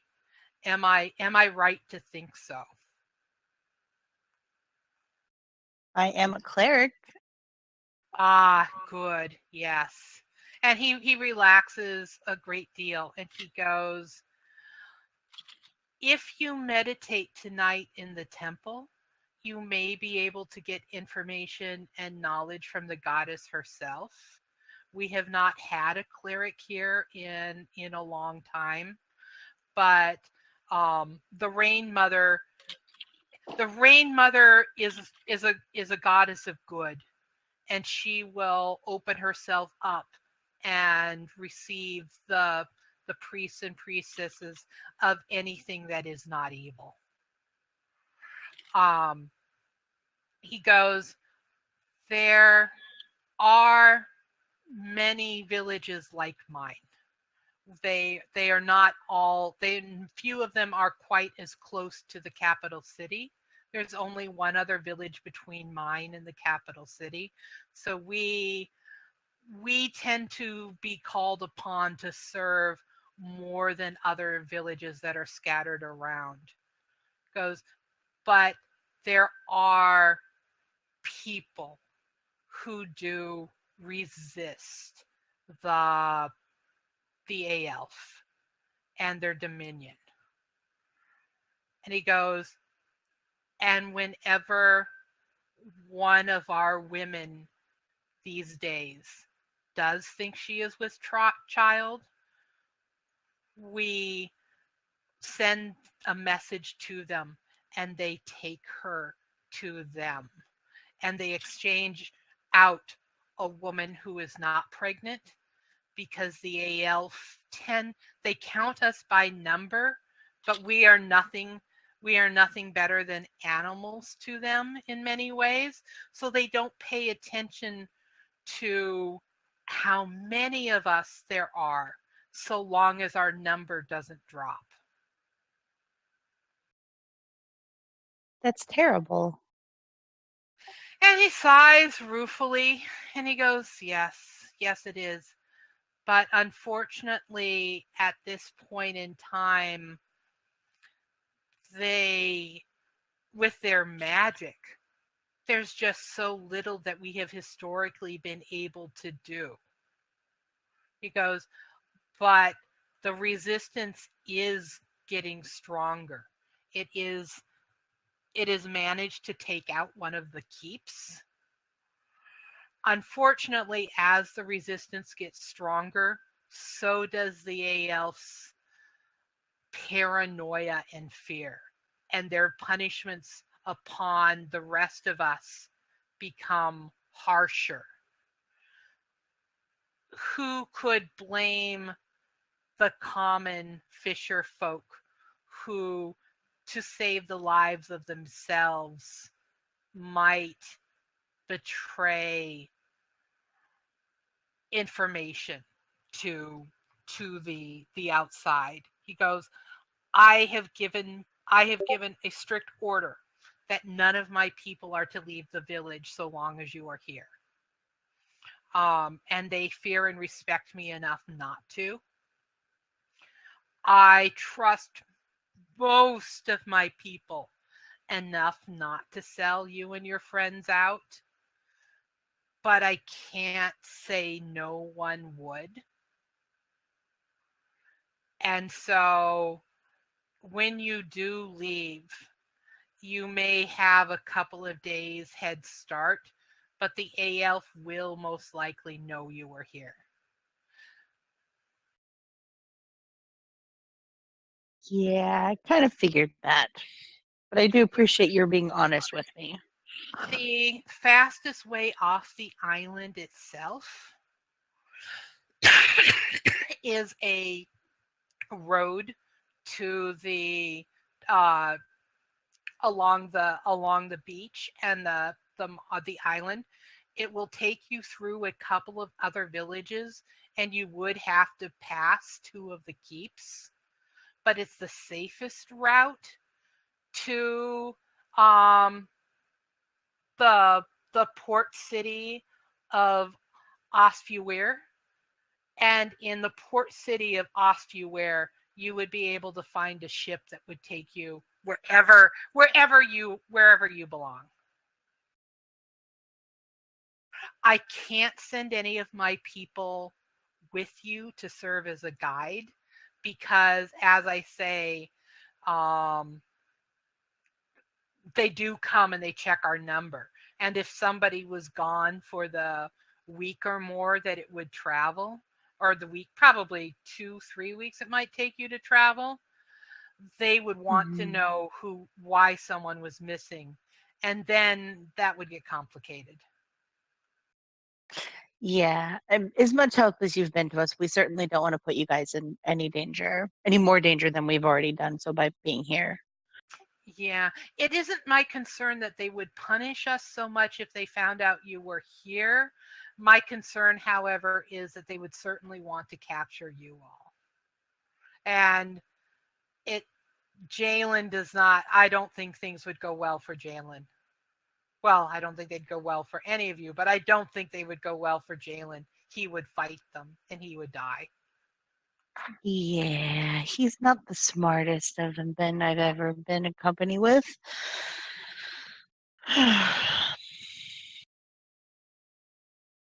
But they came yesterday and did their normal business here in the patrol did their normal business here in the village. So we are not expecting them back for 5 to 7 days. They don't ever come. We don't know exactly when they're going to come, but they rarely come more than twice a week.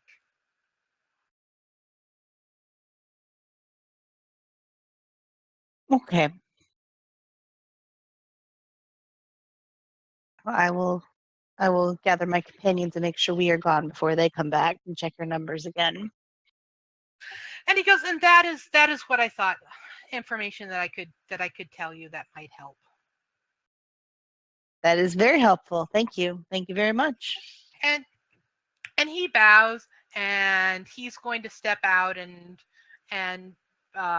he kind of walks and he starts watching a couple of the teenagers that are playing tag with Blue. Some of the game has evolved. Jaylin has gotten his hands on some sturdier sticks, that sort of thing, and he's teaching them swordplay. They actually seem to take to it. They especially when it's sort of a shorter blade, and one of the teenagers runs and fetches his machete, and he brings that out and he shows you. And he goes that they're allowed to use weapons like bows and machete. A sword like yours, though, they have never seen before. And they're very impressed. It's new to me, too. But yeah, he just basic play, not even super serious. He's just teaching them, because he couldn't teach them anything super useful in a short span of time. Yeah. But yeah, because I have to remember Jaylin's young. He's actually really young. Anyways, so yeah, they're doing swordplay and playing fetch with Blue and tag with Blue. That's what I'm gonna say. Fletch was gonna fetch Blue, Fletch. Anyways, and you're able to do that. And Elle, your medicine is done. Also, while I've got some downtime in the village, could I have Quinn take a look at that dagger? Yes, you can.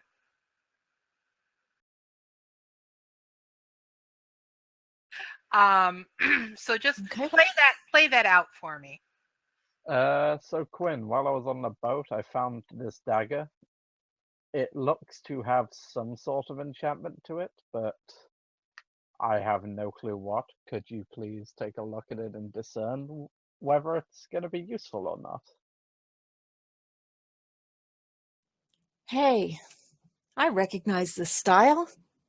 These gems were cut by the Zodiac, a rival jewelcraft guild in my home city.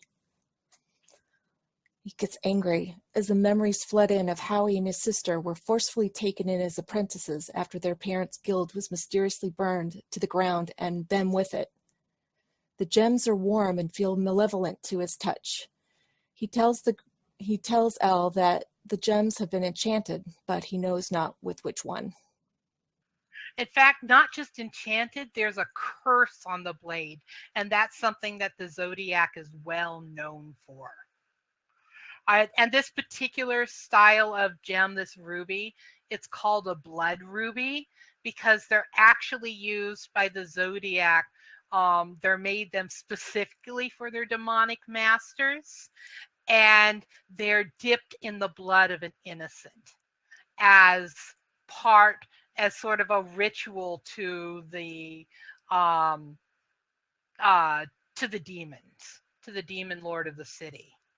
So it is a valuable blade, and it is enchanted, but this is the exact kind of thing that was an anathema to you and your family.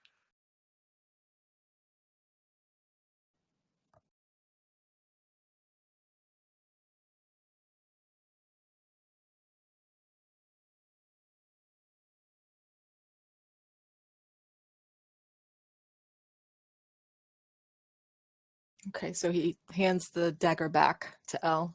Doesn't want anything to do with it.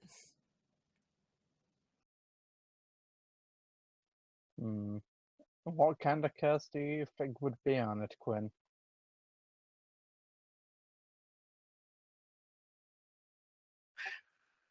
You can make a discern realities roll at this point and ask. I think that might be like is it going to be an int-based one? Yeah. All right.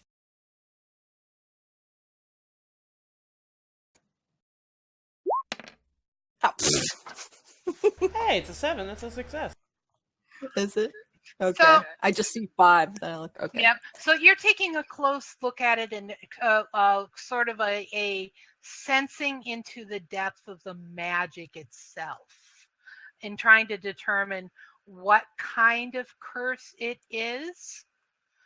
And you feel like there's a connection between the clerics of the city that you're from and this dagger, that they can control it with command of what it'll do and what it'll say, or what how it will behave in the hands of another.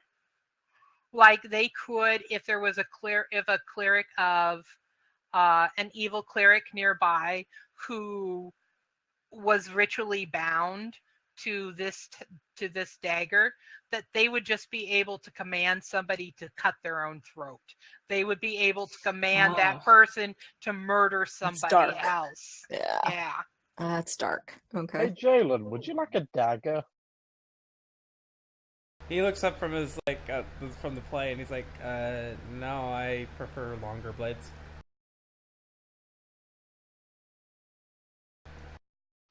Could Kethra, as a cleric, learn the magic that's used to control this blade? Are you implying that I'm evil? No, I'm implying that you're intelligent enough to be able to figure out how to get this to work to our advantage. I was trying to kill everybody, yours. That's what she does. She gets everybody in a bind. It might be an interesting thing to ask Belle about. If you do decide you want to do some meditation in the temple tonight, you could take the dagger and use it and what you just found out about it as your offering of a secret to Belle. Yeah, I was about to And say, you might learned get a some lot. information. Okay.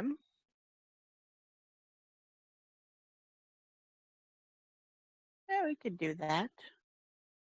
Well, I'm gonna give the dagger to Kethra to hold on to. I don't want anything to do with it until it's at least clean.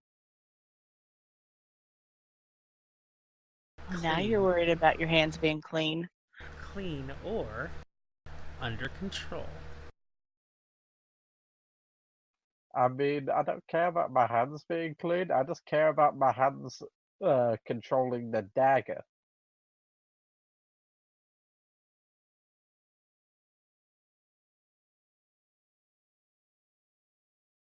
Alright, so I guess we all decide to turn in for the night in our various places. If Kethra's going to go to the temple or not. Does Kethra want anyone to accompany her? Is there a temple of Baal on this island? On the island? It's the temple to their god. It's in the city Yeah. over here, or in the town, but they don't use it because they haven't had clerics. So they said that sometimes monsters are there. Well, wildlife. But yeah. Take the alcohol. I'm gonna take blue. There you go. So, Kethra and Blue. Don't get the dog shot. Haven't we all got the dog shot now? Like, I'm pretty... I think Jaylin's the only person that hasn't. Knowing Jaylin, he probably, like, missed when trying to throw the twig for Fett. Didn't he shout to... No, that was after. Are you The villager did it. okay? Here's an important question. Before Kethra goes off to do her private time with Blue and the god Belle, are people going to drink the antidote? That would be Yeah, that would be good. That's To be probably honest, I priority just number one. assumed Elle had drank hers already Yes. and then sold the rest. No. Jackass. Hey, does anybody want to buy our elf? She's not from this land. Right? So Elle, go ahead. You drank you're like, oh, by the way, I have the antidote is ready, and just play it out, whatever you're going to say to the rest of them. Oh yeah, guys, about that antidote, Uh-huh. there was only enough for 3, so one of you guys is gonna have to decide who dies. I'll take the bullet. Wait, Jaylin. Wait. what? What? Don't be so hasty. Elle's only kidding. Are you offering Quinn? Yeah, I'm gonna Maybe. give Jaylin Quinn's serving. It's pretty much. Wouldn't Quinn be par for more the course. valuable for us when we sell him to the other elves? Yeah, but Oh, you with know, we companions can like sell you him guys, I'll tell poison. you. We would get you back. Marcos, that's something Grant would do. I don't know if that's Laurel's style of DMing. Grant would totally do that. 3 days have passed, nobody mentioned drinking the antidote. Oh, your characters are dead. That would be a Grant thing.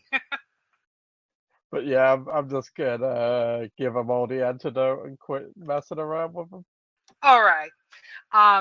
As everybody drinks it up, it has a noxious taste. But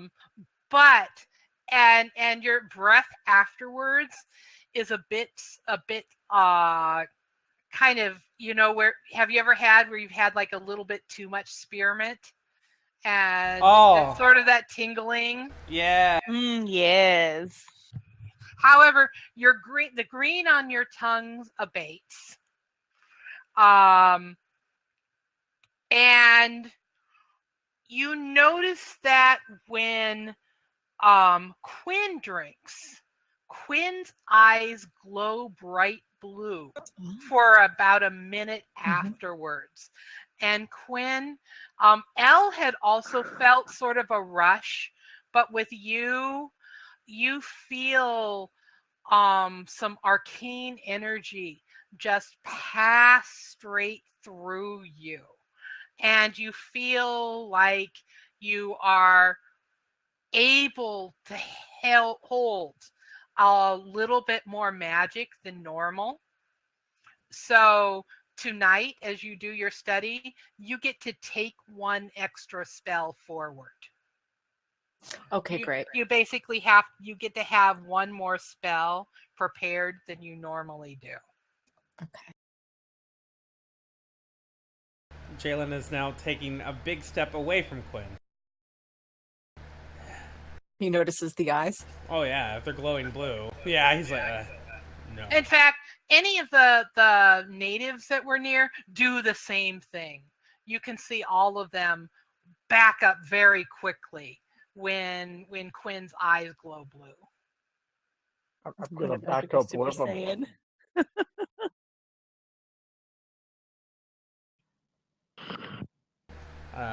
Jaylin takes a moment to compose himself and goes, "It's okay, everyone. He's a friend." Just... I feel the I same. thought he was a slave. Yeah. What? Yeah, you I know, felt the power, but I feel the same. I wonder though, if I eat more, what will happen? We only. Well, and you can see the villagers are like looking at each other, going, "Uh-huh," and this is what they do. Is he? Hold on, I'll take care of this. He walks over, and like whatever vial or whatever cup or whatever it was in, Jaylin snatches it out of Quinn's hand. Not that any of it's left, but he's just taking he's like you're cut off for the night. You've had enough. Yeah. startled. He looks up, but he understands. What we don't need is you to be addicted to a plant that only grows here.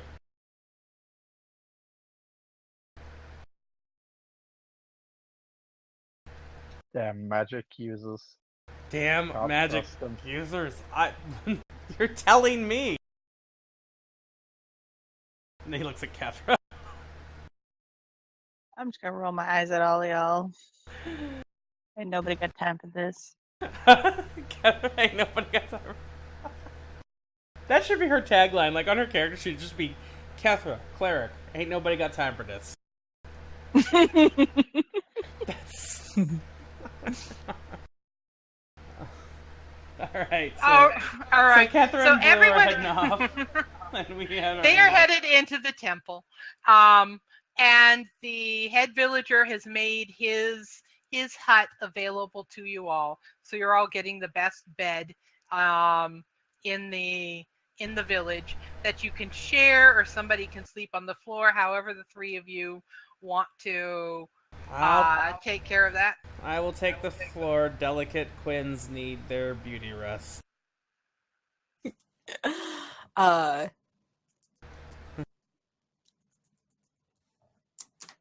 Where's Kethra sleeping? In the temple. She's going In the to temple, that's right. Alright. Well, I can't control Blue anymore. I was going to give Blue to Yeah. Kethra, but Blue's not Yeah. mine anymore.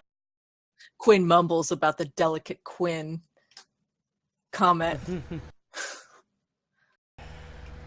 Yeah, go on. Dig Gives that Jaylin hole. the eye. Oh, wait. I'm Wow. the one with the shovel. Just you wait. You Just know, you wait. I'm I'll gonna be digging smart something. one and keep watch overnight. Oh, do we want to set a watch order? That's not a bad idea. Alrighty. So, Elle, you're going to keep watch. Are you going to do it up on one of the roofs? Are you going to do it kind of hiding in shadows? Would you do it I'm on a gonna boat? do it Would you do it in a from the shadows, but that has a clear view of both the hut and the temple. Absolutely. You don't even need to roll for that. You just go meld into the shadows and get yourself comfortable in a guard position. And it's your choice whether or not you're going to wake somebody else up halfway through and get some sleep yourself. Well, I don't trust them to be able to conceal themselves properly, so I'll just take it all. All right. You definitely feel like you have some extra energy right now after having had the tincture. So staying up for one night, you're pretty confident that you can do it without being tired in the morning. Meanwhile, let's take Kethra and Blue into the temple. Woohoo! Pokemon battle theme starts playing. Yep. Roll, Kethra. Roll wisdom for me. Alrighty. Damn it. That's a 7. Okay. It is a 7. So describe to me what the inside of this ruined temple to a rain goddess looks like.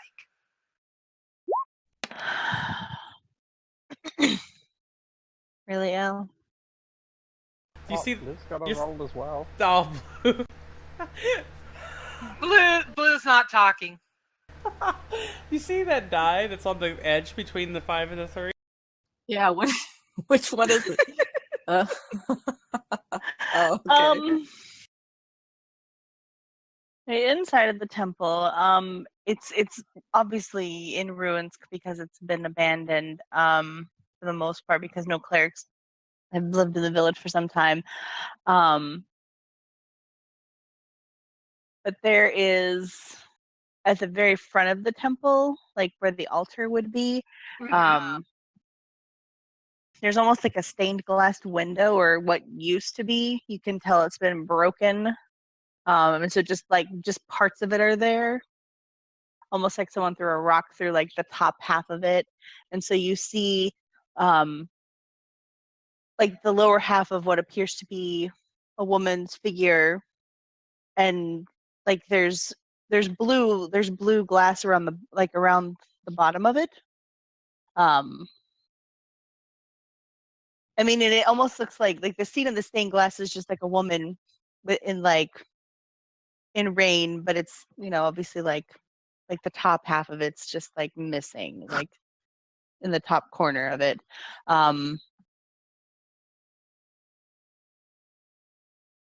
Neat. That sounds cool. Where in the temple are you going to? You definitely, as you're just looking around and getting the feel that while the goddess herself is no longer present, that this is a place where there is no harm, no foul of reaching out to Belle. And it is probably the safest place to do it on the island. That there is still faith, being the villagers still have faith in their rain goddess, but it is not a zealous blind faith. It is more of them just reaching out to a sense of of divinity that is kind and good, and there is no desecration of you reaching out to your god here.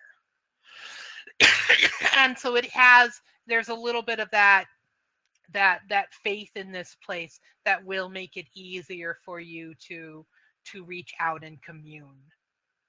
Okay. So go ahead and describe to me what you do as your normal communion with Belle, and just go ahead and play it out.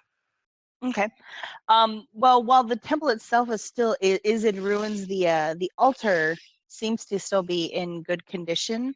So I'm going to approach the altar. There's like a stone table, and in my bag I have kind of a set of candles similar to what we saw in the Temple of Belle in our old world. Right. And I'm going to set up some candles, and go ahead and light them, and then I kneel before the candles and just say kind of a prayer to the god, asking for some guidance in how we should what we should do from here.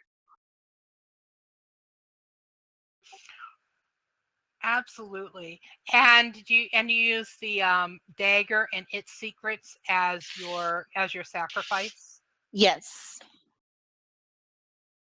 All right. Are you standing? Are you kneeling, sitting down? I'm going to be kneeling in front of the candles. All right.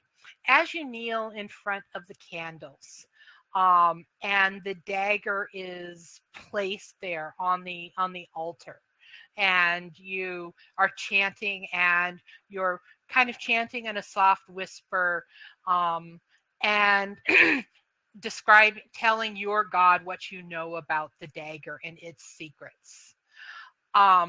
Tendrils of shadow reach out and sort of caress along the blade, and it turns it up.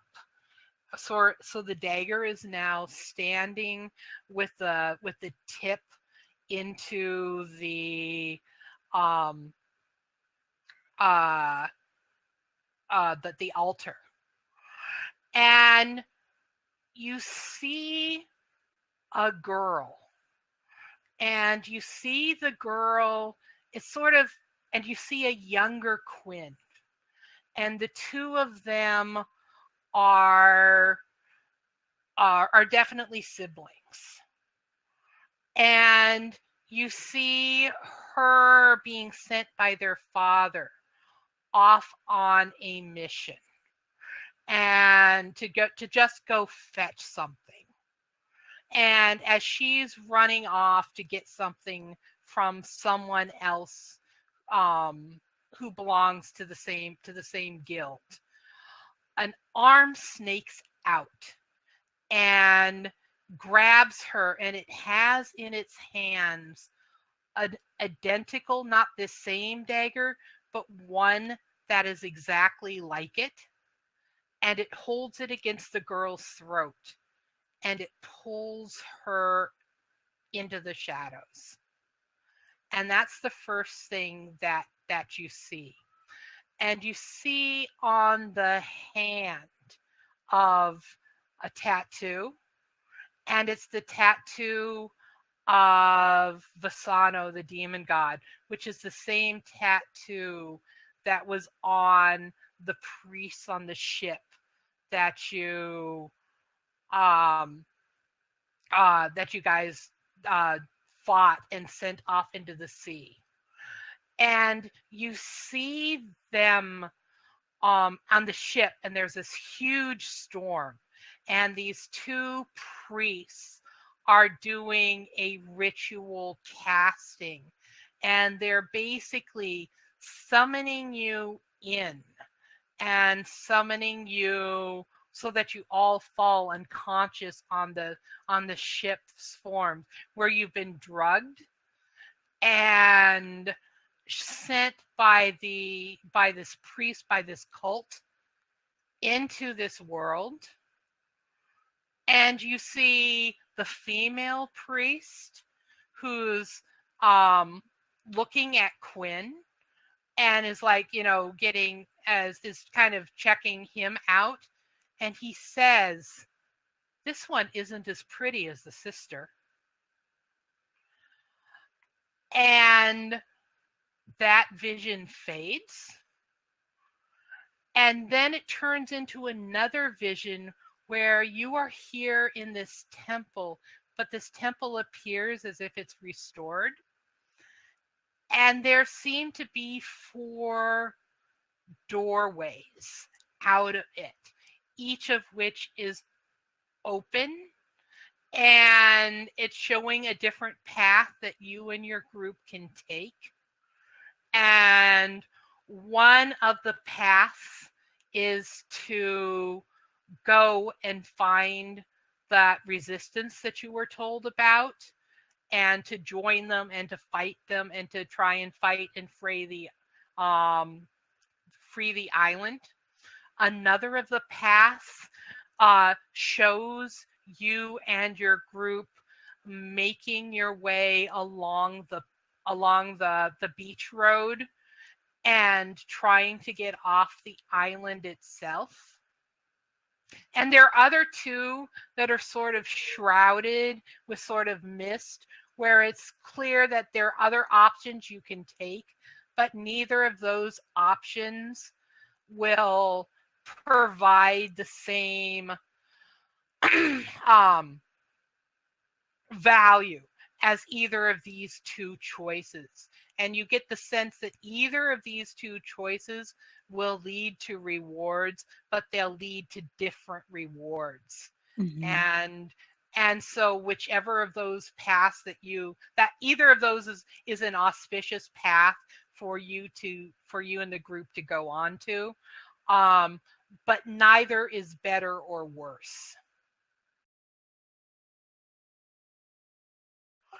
And that's when that vision kind of fades and you wake up and it's morning. And the other thing that you are left with is that Quinn has a sister, and that Quinn's sister is somewhere in this world, and it's related to why Quinn is here too, but it's not clear what the cult is up to.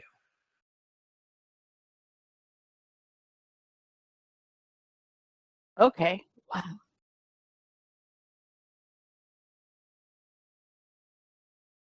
Meanwhile,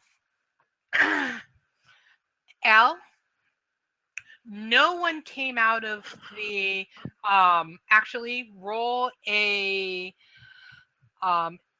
it's early morning. You stayed up. You had no trouble keeping your eye on the two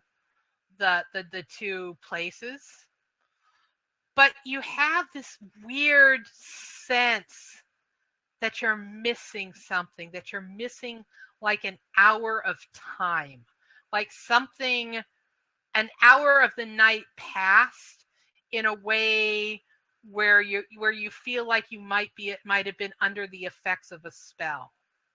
And it's a very disturbing feeling.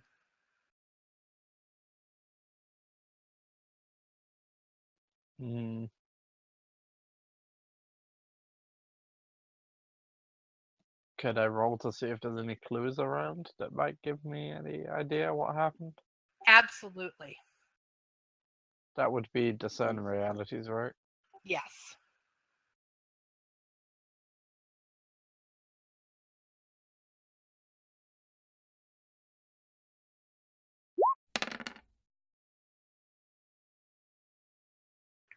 Wow. All right. Go ahead and open discern realities up, and you don't have to use those exact questions because I find those kind of limiting, but you get 3 questions that are along the lines of that list. Kiddo. What happened here recently? You did in fact blank out for an hour, and it had something to do with the Lancer root that you drank. That somehow, while that was within you, someone was able to take control of your mind and simply from a distance make you kind of just put you in a trance for an hour over the course of the night, and you didn't realize it until just now.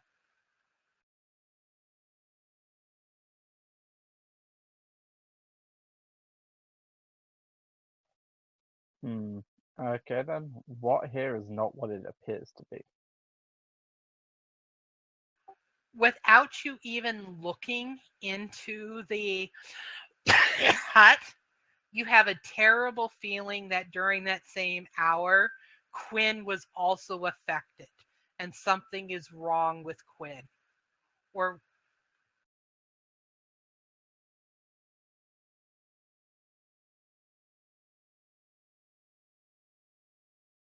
Okay, and what is about to happen?